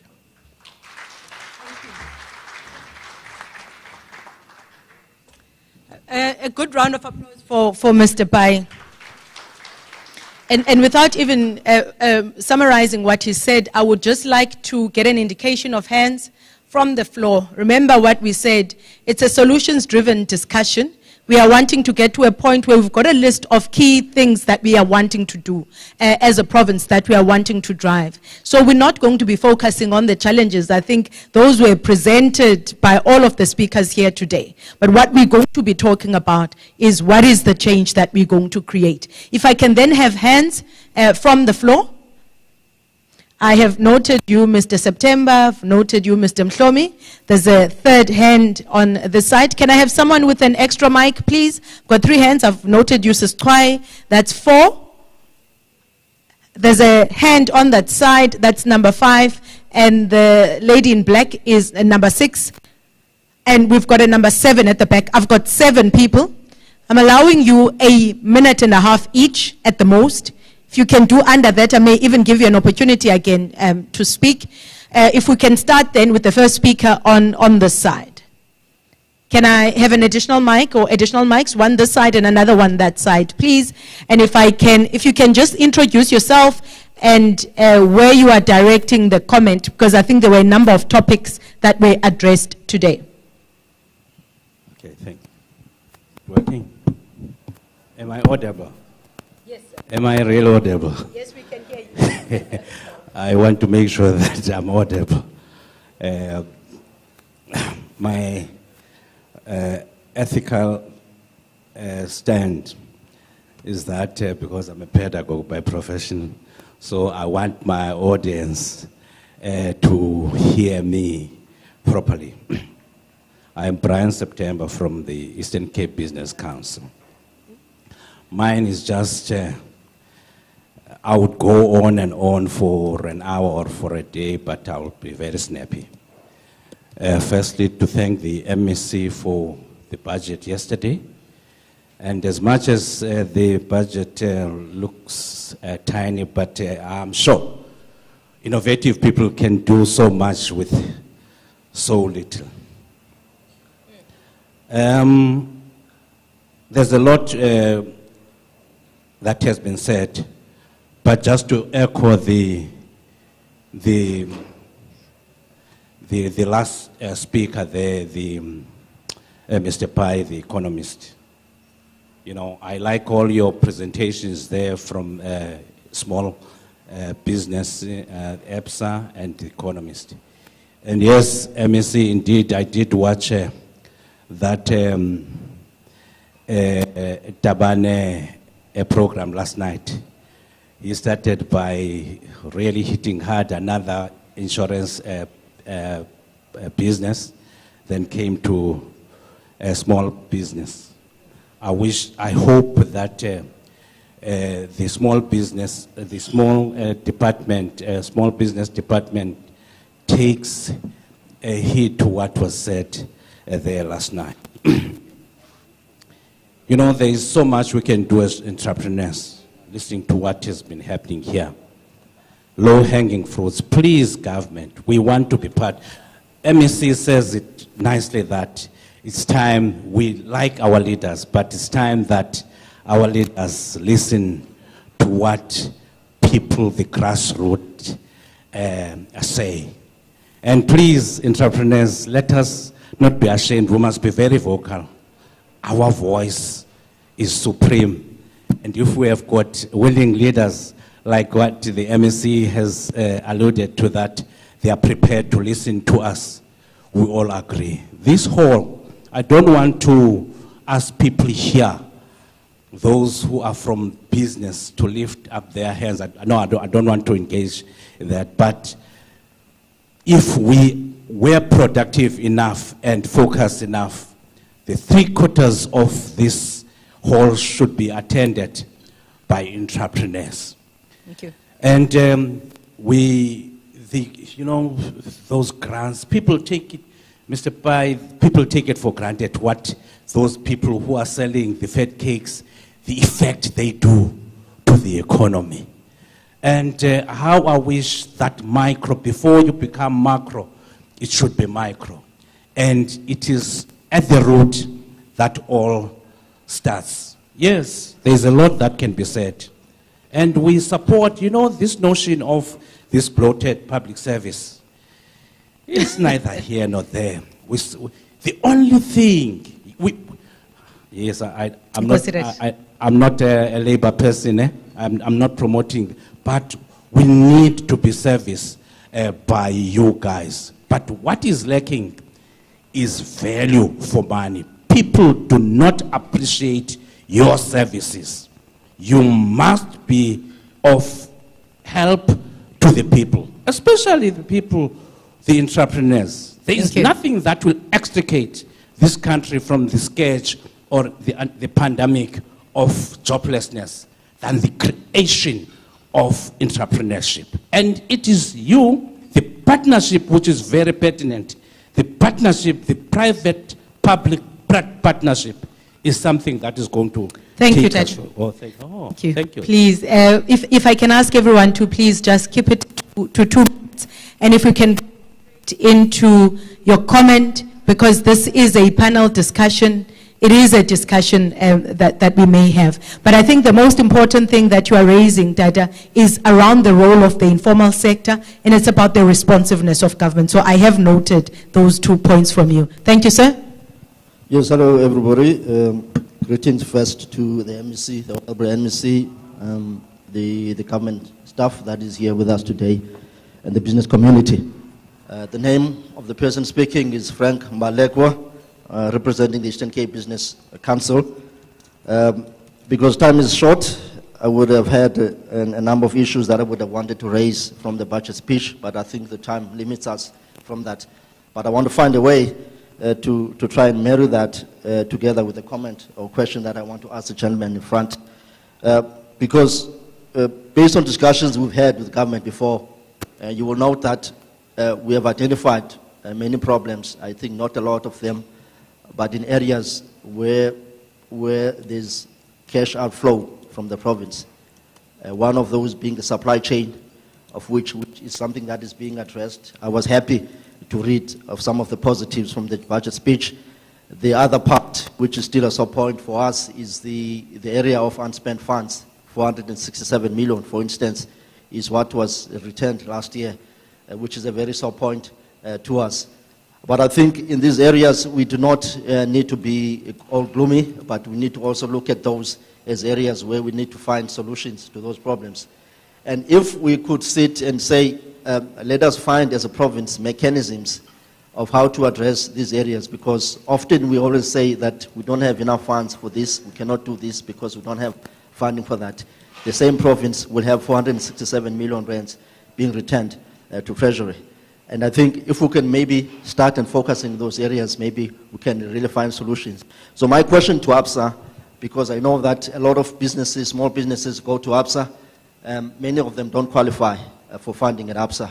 I know that you said a lot of things there, you talk about documentation, but putting documentation aside, the bottom line is that SMMEs don't qualify. Many are complaining about that. But I think putting aside the restrictions that ASA would have, because I know that ASA has shareholders as well, you have a criteria that you have to meet as well, and so on and so on. But let's say we put aside all of those restrictions, and we could have another area that we can look for funding, and we could ask ABSA to become a contributor. And then if I was to ask you a question based on the 467 that is leaving the province, and we were to say, let us find mechanisms as organized business, as corporate, as government, how do we address that? And then you as ABSA, based on the information that you have on the businesses that come through to you that do not qualify and the problems that you know, what would you play, what would you as a corporate, what contributions do you think that as ABSA you could have in such a mechanism to take the province forward? I think that's a question. I will leave it there for now. Thank you. Thank you very much. There was a third hand over that side. Sendini Bulisele Nonke, I've greeted for all of you. You can just say all protocol observed. Good morning, all protocol observed. My name is Busiswe Mkangala Peter. I'm a farmer, and I'm also a provincial chairperson of Women in Agriculture and Rural Development. My comment is to all the speakers that were here, including the MEC, because we are saying SMMEs are cutting across all sectors. But you'll find that as farmers, the most problem for farmers is markets. And we are told that there's a lot of money that is coming out of the province with agriculture as an industry that has to be employing people and increasing the economy of the province. Because even now, if you ate, thank the farmer. Even though in the morning we were greeted with too much sugar, sugary things, in the midst of the Eastern Cape having a problem with health and nutrition, stunting growth in children.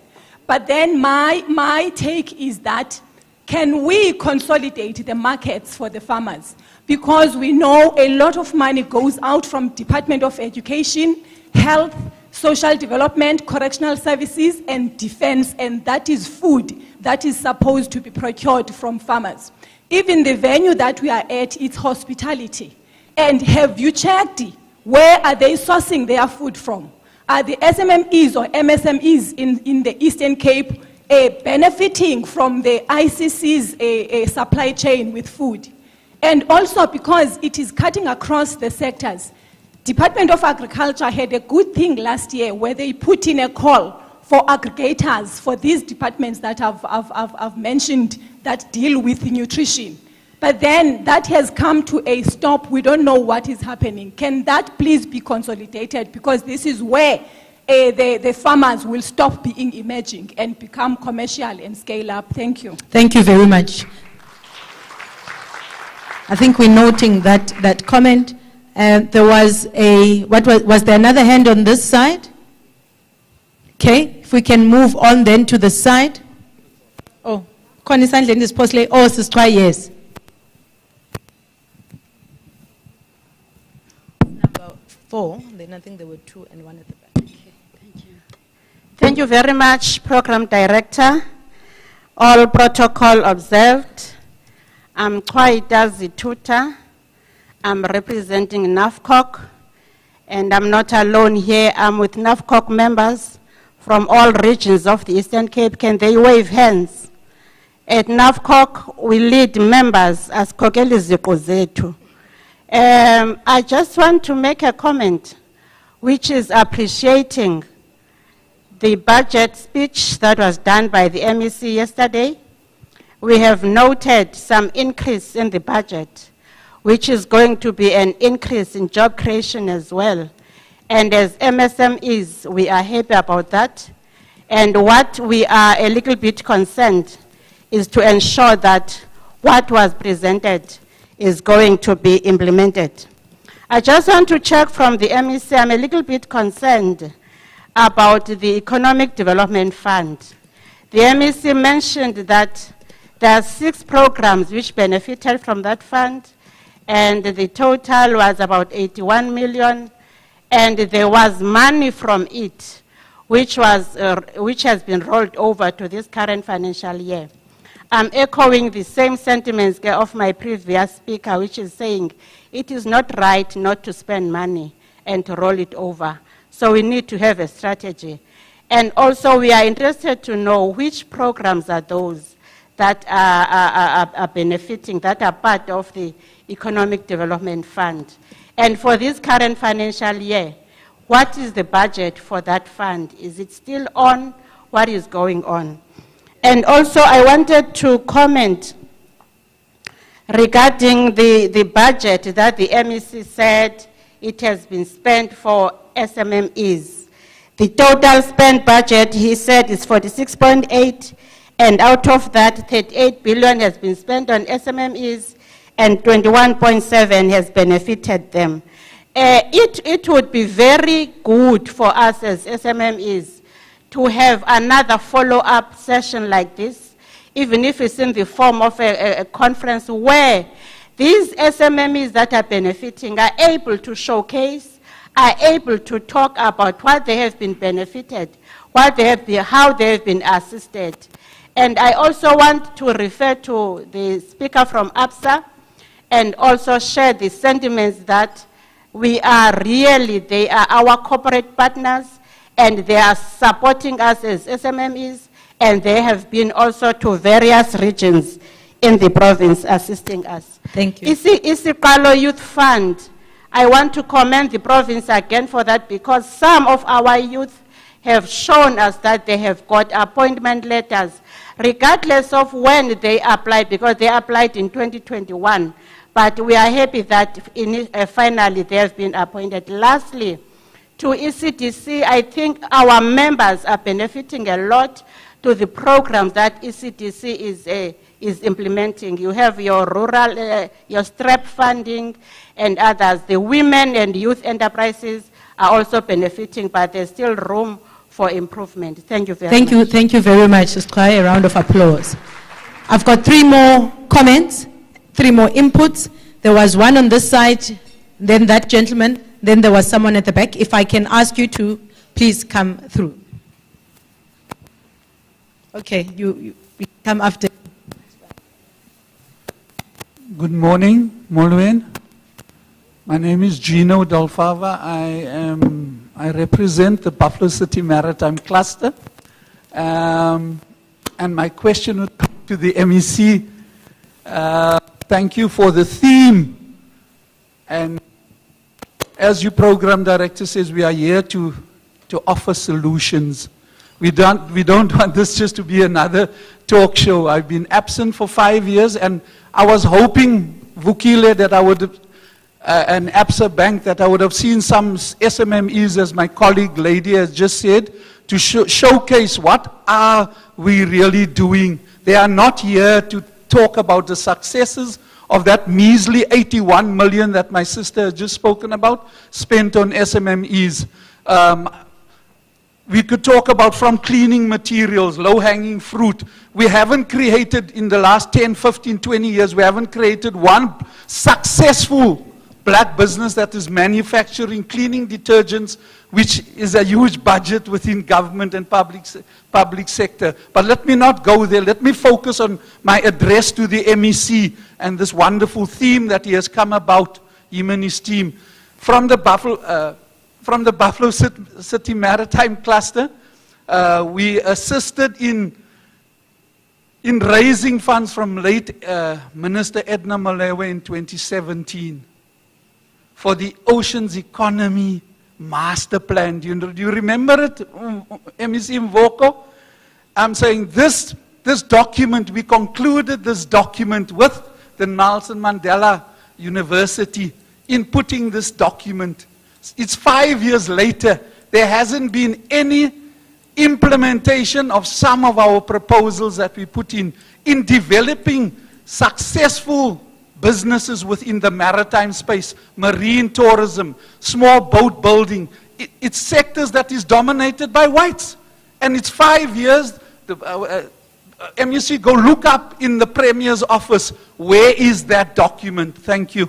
Thank you very much, Gino. And our final speaker at the back. Well, you didn't clap for Gino. Please, can we clap for Gino? You'll be the final one. I'll save the best for last, sir. It's the pillar that I think is blocking you. Okay, let's give it the back, and then there's a gentleman in front. Okay, molweni. Igama lam ngumlungisi Sonwabile Bushula. I'm a CEO, mechanic, all-rounder kwi-company yam because I'm an SMME and andikwazi uzenza zonke ezi zinto ndiyi-one. I'm also representing Youth in Agriculture and Rural Development apha ePhondweni nationally. I-opening remark yam izama nje ubonisa ba i-SMMEs ziface how many challenges because asina support systems ezis-enablishayo uba masibe effective kwi-sectors esiparticipate kuzo. And my comment basically cuts across to all the speakers that are on the panel. I want them to recognize and appreciate that our economy is not transformed, and also the means of production are heavily reliant on our counterparts who were previously advantaged. When you go to the bank, there are lots of red tapes. In market, iyafunwa, but the people you are competing with, ngaba bafuneka bekunike imarket. And abayithandi lento yokuba thina sisupportwa sibizwe BEEs ingathi siyasupportwa ngu-government, whereby it's not necessarily the case ngamaxesha amaninzi. Benifuna ucela kwi-leadership ba in all the programs that are being implemented, let's focus on quality over quantity. Because if we are going to spread, like slice a cake, let's say it's the size of this table, and gabanda by 100, not everyone will be sufficient and be able to share to the others. But the method that can be implemented could be empowering the companies that have shown like Indo-Yokba, they can withstand the sector. And then with what they are supported with, they've got an obligation to support abanye abalandelayo. Then we sectors as dependent in manufacturing where they are heavily reliant on labor. There's an issue of dependency that has been created by the government, like in the form of social grants, that causes us to battle to get quality labor because abantu bafumana imali bengasebenzi, and then bangafuni uyophangela. And then there are high levels of absenteeism nezinto ezibangela production levels zingareachwa ngexesha. There are so many more, but ke sawuphinda sijonge enye round. Thank you very much. Our last, a round of applause for Mr. Bushula. There's a hand here in front. I had taken 7 hands. I had noted 7 hands. Bavele pabanya ba extra. Okay, okay. Can we give 1 minute to each? I am respecting your time as business people as well. And I would like some quality input from the speakers as well. Just 1 minute each, please. Thank you, sir. 1 minute. Program Director, good morning. All protocol observed. I've got few things from the panel that have spoken. My name is Nkosinati Sikobi, representing the Tangen Village Business Forum. I want to ask, request the MEC to consider the departments under government when it comes to procurement of services. SMMEs should be, because the 30% that has been allocated for SMMEs, it's not working. We see money from the province going to other provinces, whereas there are businesses that are locally, and then they can do the job, but most of the bulk of the money goes to other provinces because, especially major infrastructure projects, it's companies that are coming outside of the provinces that benefit, and then they give 30%. That is meaningless to the locals. That 30%, most of the time you find that those big companies, what they do, they give us the portion of the BOQ that they know they're not going to make money. So sometimes what it happens is that it means those SMMEs that they've got that work, they won't even be able to finish that job because materials, they keep going up because they knew that they know the bulk, that portion, it's not going to make any profits. And then you talk about, there's a new term now that is called the construction in mafia or mafia in construction. That thing, it happens because locals, they are not considered. So they're forcing their way to make sure that they benefit on projects that are happening in their areas. Because remember, projects are happening in wards. So if there's work in your ward and you're not considered, whereas you do that kind of job, but work is done by somebody else that is coming from another province, then it becomes a problem. Because if you talk about local economic development and you talk about the Eastern Cape, that is one of the poorest provinces, and yet the bulk of the money of the projects that is supposed to benefit the locals, it goes outside of the province. What are we doing? Lastly, just not to waste your time, I noted ABSA and their programs. In recent weeks, we've read news about the banks, the way they treat black people.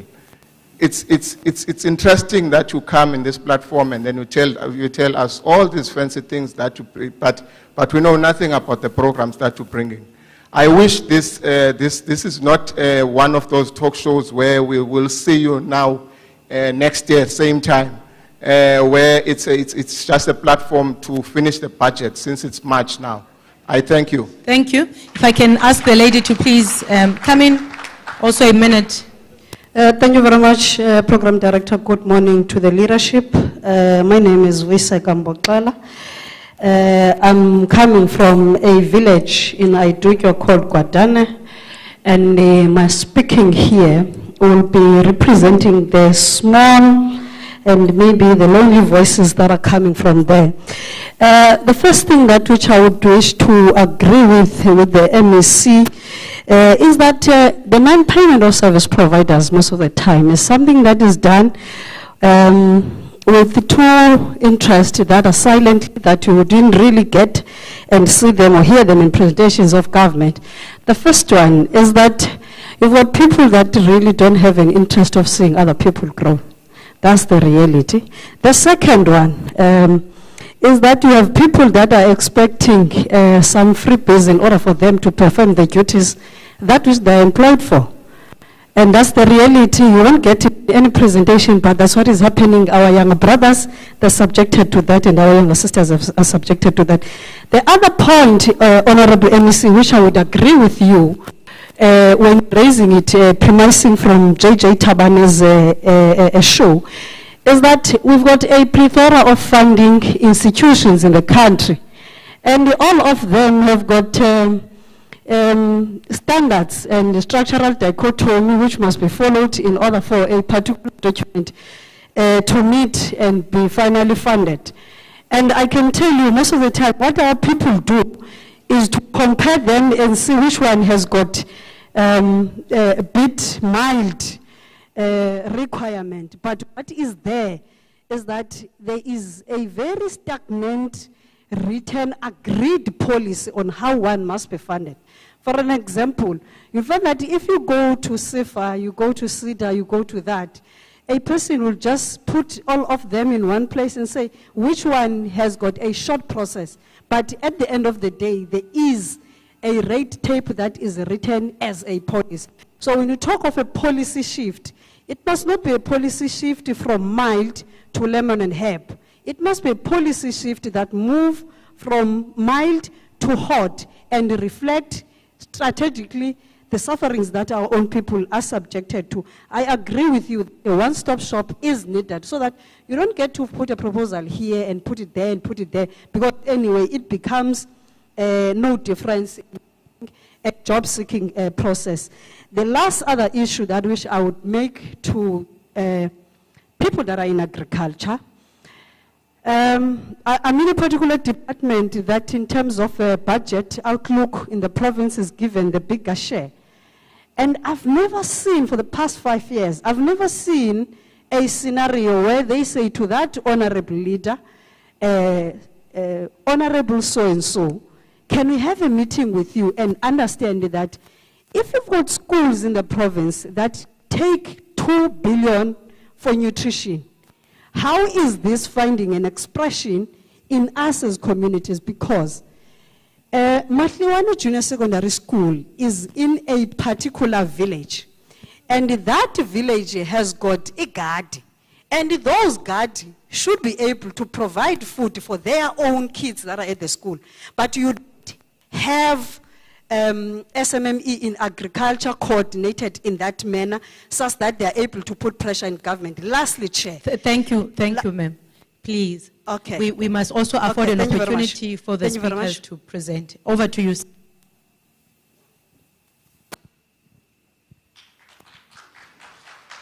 Thank you. Thank you.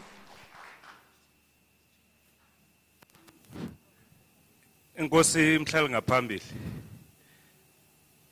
Ndicela ke ndiyithethe isiXhosa. Wathi umama sengqamakwe mhla sasigqibela uba lapha. Wathi nisike nikhumshe. Umhlaba nizovana ngoba nikhumsha kakhulu. Ndinewari ke sihlala ixesha lakho lincinci. But maniqale pha ku-MEC. Siyabulela kakhulu ngebudget. Siyabulela noyiva into kokuba ikhona imali ejikweyo MEC. Maniqale ndisichaze nguPatrick Sunis. I'm a manufacturer. I'm from the SMME. Also the chairperson of What 15 Business Forum. Ibhlungu kakhulu MEC into esivayo xa kuthiwa kukho imali ezijikayo. Ngoba kasifika kwezi ndawo kuthiwa akho mali. Kodwa ke kuqala maniqale ndikuqhabele wena izandla i-approach yakho ndikumamele kusasa pha. Kambe ezinye izinto andizozinyathela because sowuzithethile. Kandirawundisha uthi masibe nendlela yokwenza. Uyabona ke ngoku besisezilalini okanye ezilokishini siqala lenqwelo MEC besikwazi uba responsible and sibe reliable kwi-community zethu. Because into ibisenzeka besithi kasihleli so okanye sihlele holweni elalini sibe nombuzo othi kakuvalwa i-meeting. I-next meeting yethu inini apho sizawuva iziphumo zale meeting. Sifike kula next meeting sithi matters arising from previous minutes. Ibisinceda ke MEC lado because abantu beba i-accountability ibiba strong kakhulu. Sine problem program director. Kudala sihamba apha. Inoba for the Defecate 2014 from Northwest dabuyela kule province. But oko sihamba seminars MEC abanye abantu abasezi nobu yabona ku empty apha. Because oko sipromise. I think the main problem is implementation. Because as a better MEC, policy it's almost 30 years. But implement njani MEC and HODs. Mna naso ke isiphakamiso ACT program director. Fanele ba sibanayo i-follow up session njengoba sesilo sechilo pause sichwaye. Sike sithi ka siphuma apha sithi saphinda sibuyele kwelolo. Umhlambi quarterly okanye after 6 months because apha kuthethwa nge-local producers. Uba unoya pha ezikolweni MEC zingapi ku-manufacturing ye-cleaning detergents. Zingapi i-cleaning detergents ezipha ezikolweni ngoku ezimanufacturishwa ngabantu abamnyama. Kasiyayo esitrongweni okanye emapoliseni zingapi i-uniform ezikhoyo pha ezimanufacturishwa komama basezilalini bakhona bayathunga. Kasezikolweni i-product ezityiwa pha sechila umama phaya. Eza veg zithengwa phi? Azithengwa kubo, zithengwa apha etown. So i-problem ingathi MEC i-follow up. If sinoke sibe ne-follow up, lastly wayenentloni elapha uminister apha esithiyo ngokuthupha enentloni because pha kwakubizwe abantu abayoncedwa. If wawunobona pha it's a disaster kugcwele ifridge enyana ezincinci wathi wabuza uba hayibo ezi khampani zonke zidinga ezi fridge nezi gas stove. Inoba ke namahlathi xa sisenza izinto zoburhulumente ayasibetha. Enkosi. Thank you. Thank you very much. A round of applause for him. I'd like to appreciate all of the input from the speakers, from the floor, and unfortunately we're not going to have an opportunity to take another round. MEC, I'd like to ask you to also be part of the responses. And I think most of what came through here were comments. I think the one aspect that's coming through, which MEC I think becomes something that you need to respond to, is there is definitely a need for a discussion between business and government. Because what we are now doing is the unresolved issues between business and government are now taking precedence in what should be a discussion around solutions for unlocking opportunities. So I think that's a fundamental one maybe that you need to comment on. And linked to that, maybe talk about what is government doing in building an accountable state. I think that's what Ms. Mboxela was talking about, saying in all these presentations, we don't talk about the reality of corruption, the reality of kickbacks, the reality of things that are being set aside for people. So that's definitely what that we need to talk to. And I think from you, sir, from a government perspective, you can see that there are stakeholders in the room. But from the speakers and from what has been said, I'd like you to touch on how do we move from stakeholders and partnerships to creating an ecosystem.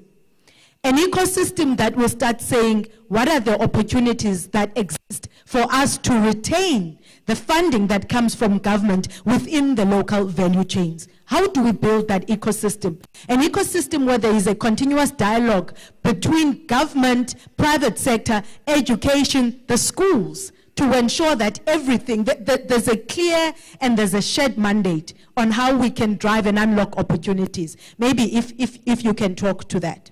From a funding perspective, I think there's definitely a discussion around how you've got funding from government and how sometimes it's all just going from pillar to post and trying to make the most of what's easily available, and how you've got funding from private sector.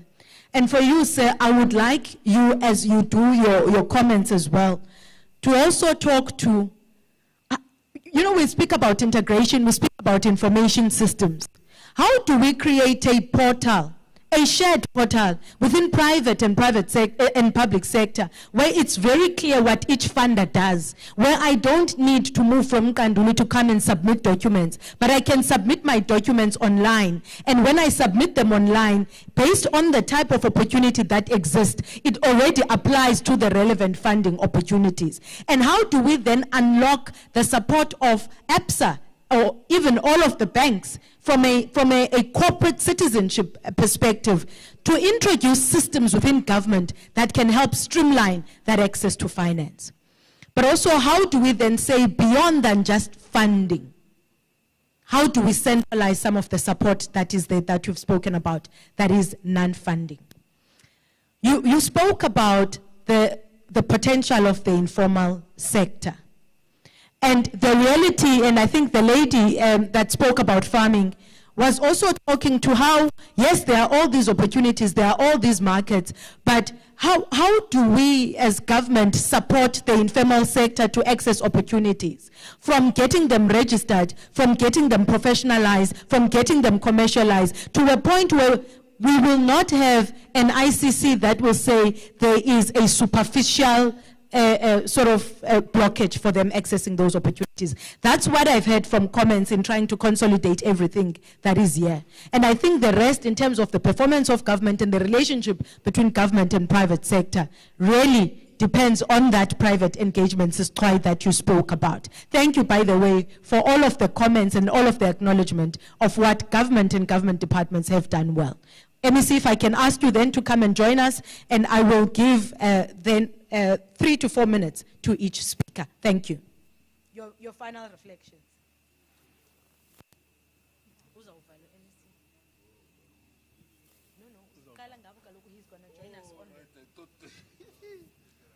Okay. Yeah.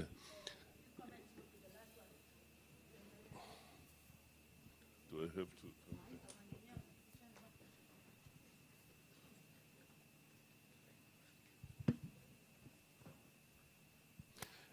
Thank you, Sis Ayanda.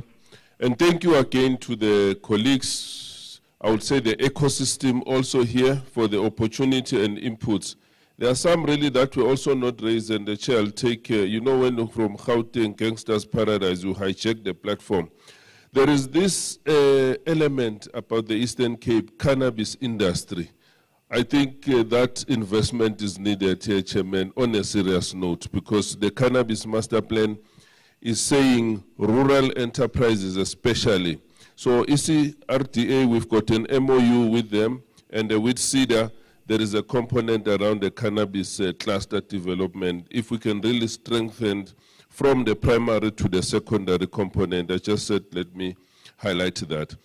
And also, Chairperson, key to what my colleagues from APSA here, it got me worried because we're also a panel, so it needs to engage a little. Because it is perpetuating the very mindset that cooperatives are social activities. You register cooperatives at CIPC, you know, not as social development. So if the mindset of the bank is seeing cooperatives as only social components, it is almost a tragedy too. The very same APSA itself as an amalgamated bank come from the corporations itself. So it should have it in its mindset to support them. I think that really cannot be left unattended to. In other words, like the general science we did at school, Newton would say, a body will stay in its constant state unless acted upon by an external and imbalanced force. So if you don't shire this thing a little bit, it will stay like that.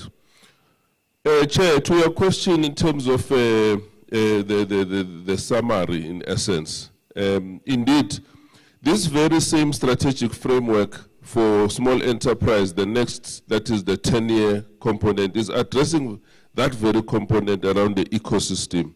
The previous strategies were just like intervention, but this element of the ecosystem, the coordination of all the parties, government to government, that is horizontal. You find interdepartmental, there's not even a relationship. Interspherical, national, provincial, as I was saying, you've got a country national, a country province, a country local. That is a major, major challenge that this, therefore, is saying is being attended to. Again, the ecosystem, to my, should I use the word openings and so on, some people might not even qualify to call themselves chiefs, because the main chief said it, and I'm repeating is, the ears of the leader rings the voices of those they lead. So where do you get your mandate and then you create your APPs and so on? So to the business forums that are here, it's a plethora of them. Who is the real voice? You'll hear, hey, my last job before government was NAFCOC, by the way, and I did get Mkhabulo there. So try viva to that. But now, if you've got a business forum here, a business chamber there, a business council there, really now, who do I talk to and say this is the real voice? So the business cooperation, because we're also not self-serving, please, amongst yourself as well, try to find the cooperation amongst themselves. So the TDM, in my closer chairperson, should not be this thing called fashion, come and go, you know. TDM really, like in Son, and the president put it very clearly, it is the policy of government. So currently, some of our municipalities, this thing, we've got our own spluma, the way we do things. The province, at one stage, does because we've got different financial years, especially at the municipal level, it starts in July. Their planning, how does it fit to the provincial planning? How does the provincial planning, which unfortunately concurrently runs with the national one, also fits to the national one? So that one is a structural issue you raised as a challenge that needs to be attended to.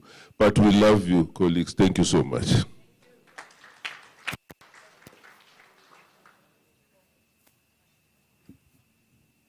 Thanks, Chairperson. One of the key things, and I think the MEC referred to this, and it's really, really important, is that we need to build systems that are fit for purpose. You know, we were talking about a portal. Whenever, you know, you log in to try and put in an application, the questions that are being asked have to be clear that actually this question leads us to this particular answer. What is the question we are trying to answer? And it's not really clear what questions we are trying to answer with all of the documents. Because if you could actually sit in a document and you look at it and you actually fill it in online, and it automatically prints out the information that's needed by the creditor or by the supportive institutions around what they're trying to do. What happens for the most times in these systems is that, you know, they look at one that has been done by somebody else, and then they sort of repeat it. So if you need a VAT number, why do you actually need a VAT number? What purpose is the VAT number actually serving? So these are the kinds of things that are important, because then if we had a system that actually answered, because banks should all be answering the same questions, supportive institutions should be answering the same questions around what it is that we're trying to do. But perhaps one of the most important things, what we hear all the time, I've been attending these many times, is what are the opportunities? And this question is a difficult one, because entrepreneurs, or at least would-be entrepreneurs, are looking to see, where can I fit in myself? And that answers a different question. That answers a question around people sitting at home, perhaps looking for an opportunity. That opportunity may be unemployment, or that actually I'm trying to make some money. And that makes it difficult for government to say, look, come to us, and we have opportunities, for example, for you to service a particular need of government. But of course, if you don't have that kind of experience, it makes it also difficult. So we are facing some really serious problems around this idea of where the opportunities, and that really speaks to some of the formations are trying to sort of consolidate these opportunities. What's going to be important is probably this idea of the people then attending these capacity organizations and then saying, what actually are the kinds of programs that actually lead directly to people being able to take advantage of opportunities, because there is that delinking that we've seen a lot around. People get capacity building, but that capacity building is not fit to actually get the opportunities that they need, because you still need, in the questions, have you been doing this work for 3 years? What is it in the 3 years that's necessary? So those are the kinds of things that I think are important, having heard from here, that actually it's all about what questions are we trying to answer. And then when we do that, we can fill in the forms that actually answer exactly that. and then create fit-for-purpose kind of training or capacity building things that lead to the opportunities. And that's going to require some serious thinking there to be done. And I think it should be that part of the agenda that we're talking about.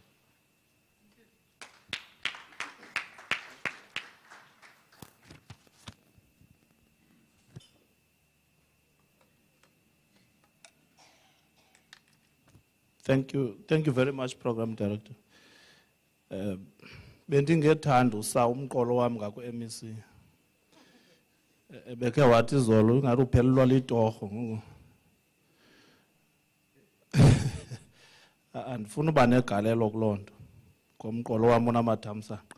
So thanks, Program Director. I think the portal that you are referring to, in ABSA, the portal that we have currently, I'm not saying it cannot be reconfigured to suit what business would want to see, but we've got a procurement portal where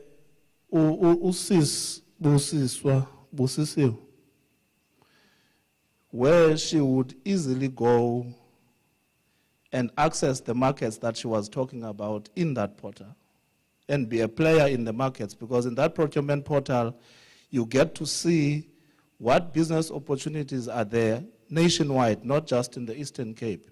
You can be able to be a national player through that portal. That's what we currently have.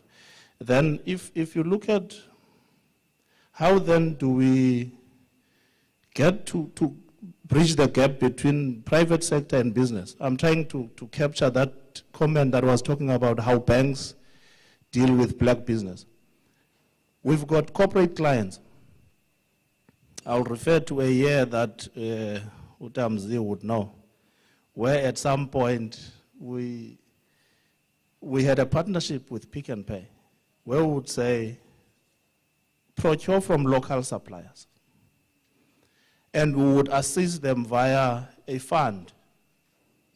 We would run a fund where SMMEs cannot afford to purchase or to run their factory to produce and supply. ABSA says, okay, we will run that process, assist you in terms of your production, and until it gets to the shops. Then we take what's ours and we give you what's yours. That program is still there, but much as now it gets to be tailor-made to the type of industry you're in, because some of the industries became high risk after COVID. Because some of these things were pre-COVID, and post-COVID, business has become sensitive. So we assist in that regard. I want to address that question. How do we then, if you as business council, NAFCOC, whichever business fraternity, if you get together and engage government and say, we want you to assist us to tap into what banks can do for us. And the banks, through Uzkala and Mbongo, Nosis Mandisa, they are very active, Nonozulu, Mr. Mpumzap, in signing MOUs with government. So when there's an MOU, they can say, okay, you want us to assist those SMMEs, but now let's sign something so that when we go there, we can be able to say, this is your side of the engagement that we need you to play in this part so that we can be able to assist that community. Because we understand very well that most SMMEs do not afford. And the red tape is very serious. That's why we've got other programs that circumvent the red tape issue. And in closing, most small businesses, when we want to go and see their concept and business at where they operate, they always run away from that. And I want to encourage you now, allow, let me not say banks now, I'm going to be general, allow ABSA to come into your premises, and when we know your business better, we are able to tailor-make solutions to that business. I will make an example, and I hope I'm not going to offend the business person. They don't like being spoken about. Maybe it might be free marketing. There's a Zazi Clothing on the other side of East London. Zazi is an SMME. She's a fashion designer, traditional thing, imibhaco. When we got to understand her business and the concept thereof, we were able to tailor-make solutions where she wanted to have her own equipment and a factory and everything, to tailor-make solutions to talk to that business. We did not only look at the part of going to New York Fashion Week and all of those things, but rather, that's part of her marketing, but rather to tailor-make solutions to suit that business. It can be done, not only on the basis of affordability, on the basis of you being able to qualify. The red tape is there, we can't run away from it. It's there from the government, development finance institutions, it's there in the banks, but we are able to work through it if we get close as business. So I support that thing.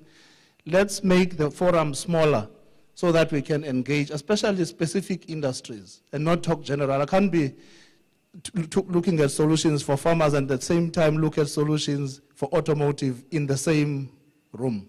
So we need to break it down so that we can take each one as its challenges can be solved. Thank you very much, Program Director. Thank you.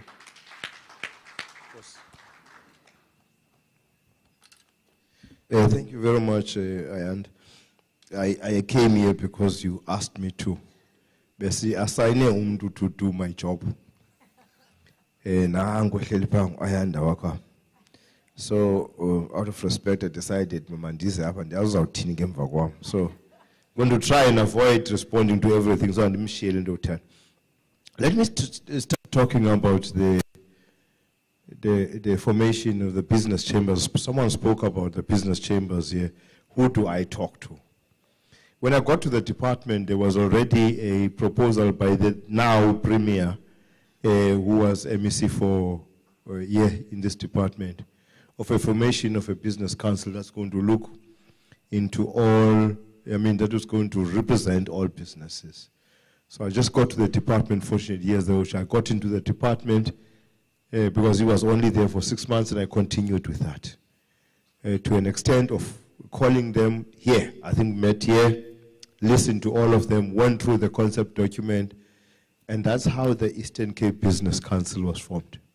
The objective was to make sure that all of these smaller business chambers, in fact, all business chambers in the province, would belong to the Business Council.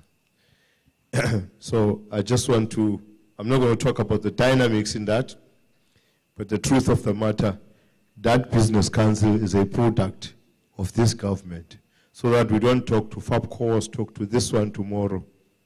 We talk to that Business Council. ABK should get closer to them. But the second point I'm going to run is that the system of funding is a serious challenge, both in public and the private sector.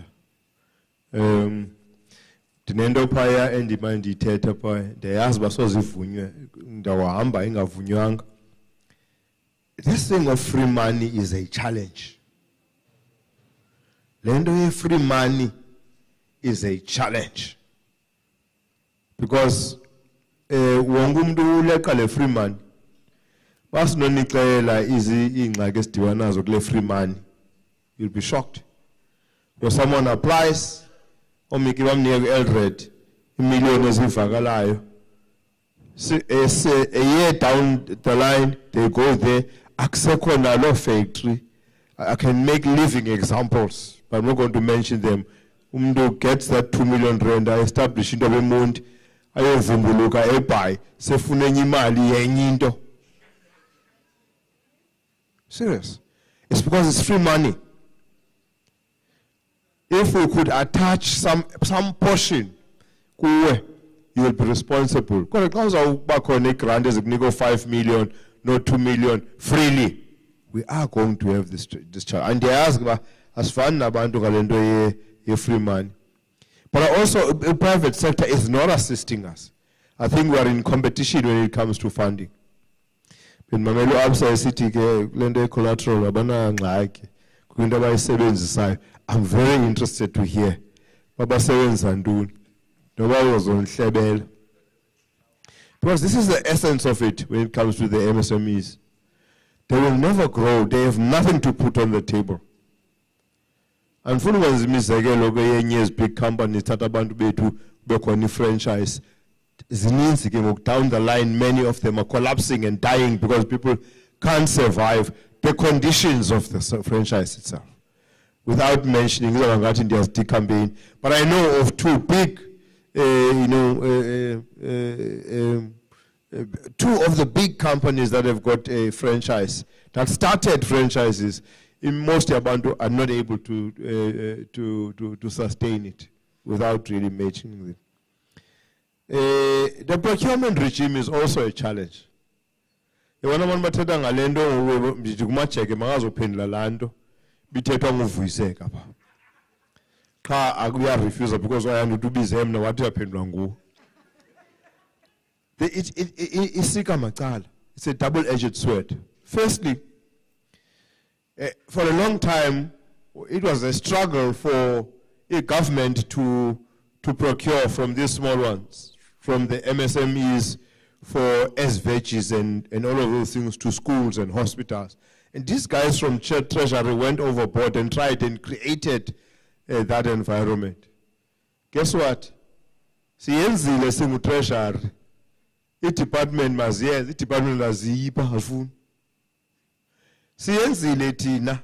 We've created that platform that xa upha engqamakwe jwarha kukho isikolo phaya esifuna ufidwa but uDepartment of Education amenyeka isikolo masithenga apha local.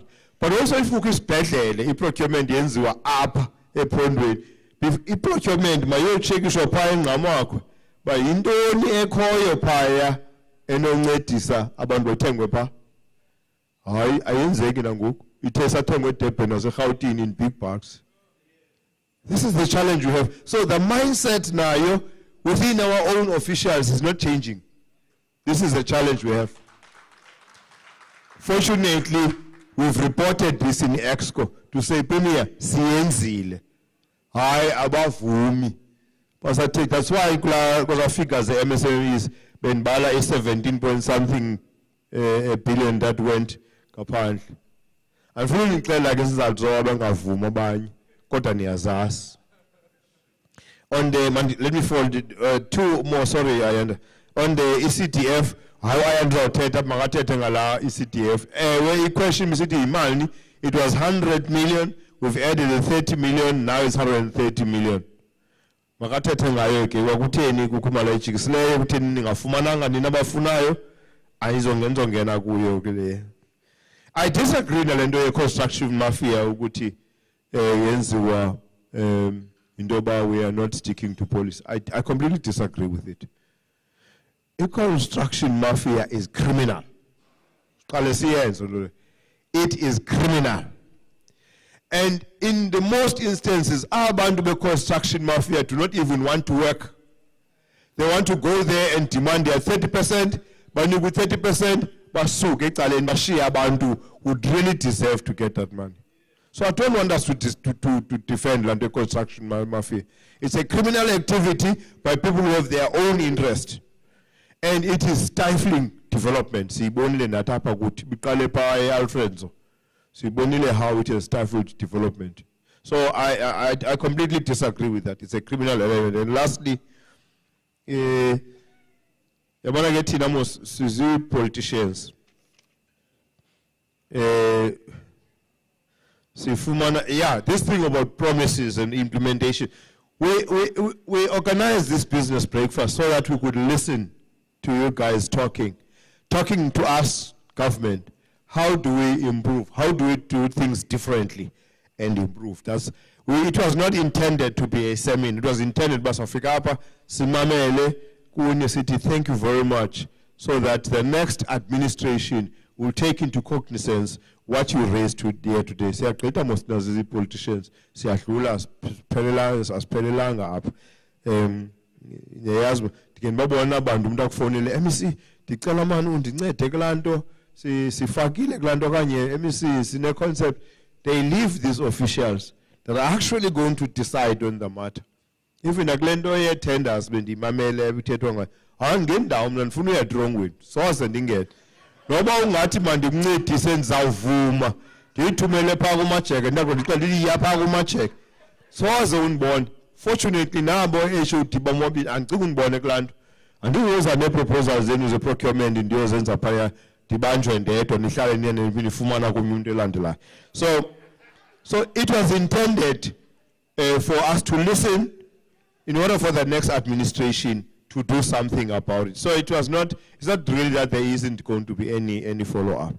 I don't want to say all other things.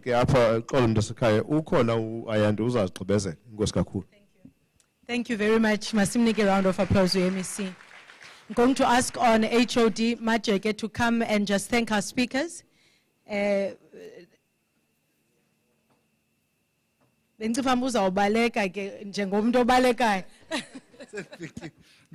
you.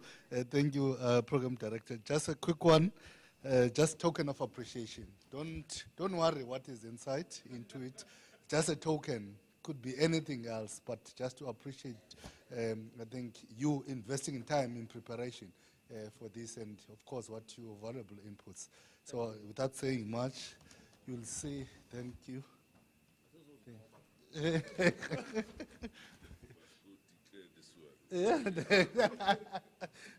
And then to the program director, I know everyone else is going to be thanked by CEO. Yes, welcome. But you see, it's just unique. She's a lady. so we decided to say, let it be unique, different to her thing. And it's all match the outfit. You see? Thank you. Thank you very much. Okay, these are my last comments. I think there was a question, there was a problem statement we had. And I think there are 4 answers to the problem statement we had. What is it? What are the areas of collaboration to drive the development of MSMEs? I think the first one is access to markets and opportunities. And it's something that needs to be championed by government. Because I think from the discussion that we've had here, it's not just about access to any opportunities and markets, but it's about being able to leverage off the government spend. That's the first one. The second one is around reducing the red tape and streamlining access to some of the support services that are there. And I think, Mr. Wakaba, as I said here, I thought that maybe that could be something that ECDC could collaborate even with private sector on in terms of being able to expand the role of the one-stop shop to support some of these MSMEs. The third aspect is around funding. And I think when we talk about funding, we're not just talking about the formal funding, but we're also talking about funding opportunities for the informal sector. And I think the appeal as well on funding is that as bankers, stretch yourself beyond what are your existing sectors. Look at new sectors of development so that you can support some of the upcoming institutions. And I think for me, the last one is attitude, collaboration, holding hands between government, between private sector, between all of the stakeholders that are in the room. Because if we do not create that ecosystem, we are not going to be driving towards the same point. I just wanted to make those as the 4 areas of collaboration that are the outcome of this discussion. Who drives them? It's a provincial treasury directive. They will need to then say, how do we take that forward? That is my tender ending right now, and I would then like to officially hand you over to Mr. Ayanda Wakaba to do the closing remarks on behalf of provincial government. Thank you. Program Director, thank you very, very, very much. And again, thank you to the speakers as well. I would like to start by saying protocol observed. Mine is short, is to make observations about the take-ins that we as provincial government will be taking as homework, but also to outline what we see as a way forward from these engagements. It's clear, MEC, that we need more of these, and we will capture that as we outline what is it that we're taking home. We've jotted about 8 points that we believe as we take these engagements forward.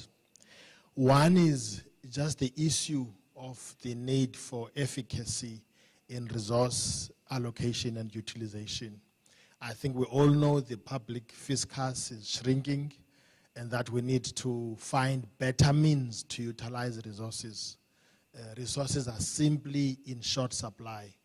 and we can no longer push for more money because there is simply no more money.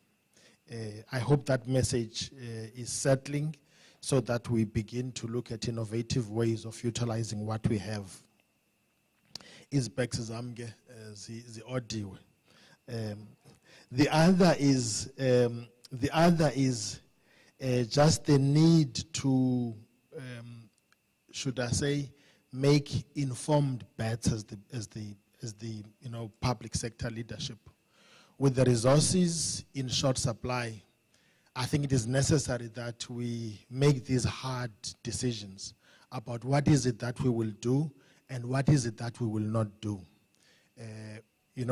There's an opportunity cost for spend. Whatever you do, occupies a space in time and in resources of something else that you could have done. I think this exercise is generally very difficult for the public sector with the ever-increasing demands from communities. When there's a report that kuphela mayeza esibhedlele or kids have not been transported, I think those generally trip government in this exercise. But I think the message coming from the floor is that we need to continue seeing how we can do better in this matter of taking bets and deciding what is it that will give us better dividends than other things.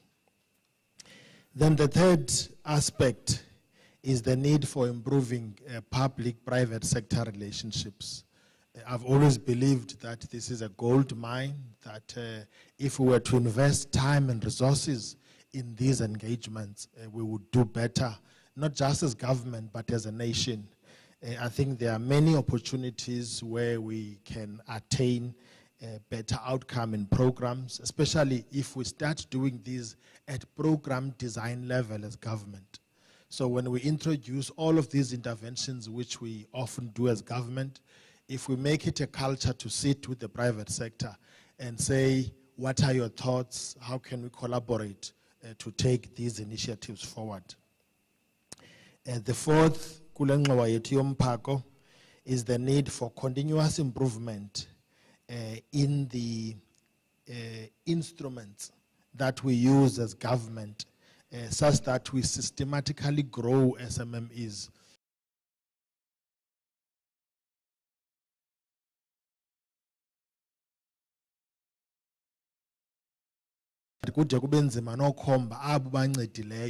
Over a period of time, because we kakhulu le cake until it became meaningless. So this notion about us formulating instruments that can take businesses, business operators from one level of operations to the other level, I think that is also taking traction. Message. The next, possible the fifth, is just the appreciation of the work done by national government. The NISED, the national, small, national small enterprise bill, as well as other policy interventions that national government is putting in this space, I think are well received. The extent to which we as the province interface with those processes to make sure that we prepare ourselves to benefit from those initiatives. The sixth, which is very close to my heart, is this issue of introducing digital technologies to do what I would call Uberizing value chains, particularly in the agri industry. I think we all observe how the Uber concept changed the world, where you have a company which owns no cars but involved in cars through utilization of technology. The concept of how we could take that very same concept and introduce it in SMME operating environment, such that ukuba unobisi usencocha and you are a single operator, okanye unoboya uselady fre you are at Lady Fre, you're able to interface with should I say, the actual wool manufacturer instead of a middleman, where we introduce systems where the manufacturer could have a line of sight as to who has what stock where. We went to Kenya recently, MEC, for a learning trip on this. It was ourselves and Dr. Da, and it was an eye-opener, an amazing experience when we saw SMMEs at the very grass first level tier of SMME participating in an economy in a meaningful way through technology, where the large producers and processors of milk were able to buy directly from these SMMEs through these rather very simple technology-driven systems. And we think we can do that in many aspects within our agri-industry and even other areas of trade. The other aspect raised, which we also including in our bag, is this notion that economic growth is no longer a simple proxy for job creation, that the economy may grow, but jobs may not grow, and that government and private sector alike need to be mindful about how we design programs, but more importantly, that in resource allocation and prioritization, we need to look at programs that intentionally advance job creation. It used to be the case, Mr. Pai, that if there's growth, job creation is assumed, and I think the point that you raise, that is no longer a straight line relationship, we've taken note of. The next point is about the need to integrate the formal and informal business sector, particularly in relation to structured arrangements to incorporate participation of SMMEs in value chains. I think the issue raised here, the example made about Umama Wenza Magwenya having to acquire all his inputs from the formal value chain, and about what arrangements would the formal value chain have in place to support La Mama in a commercially sound sense. I think it's very important.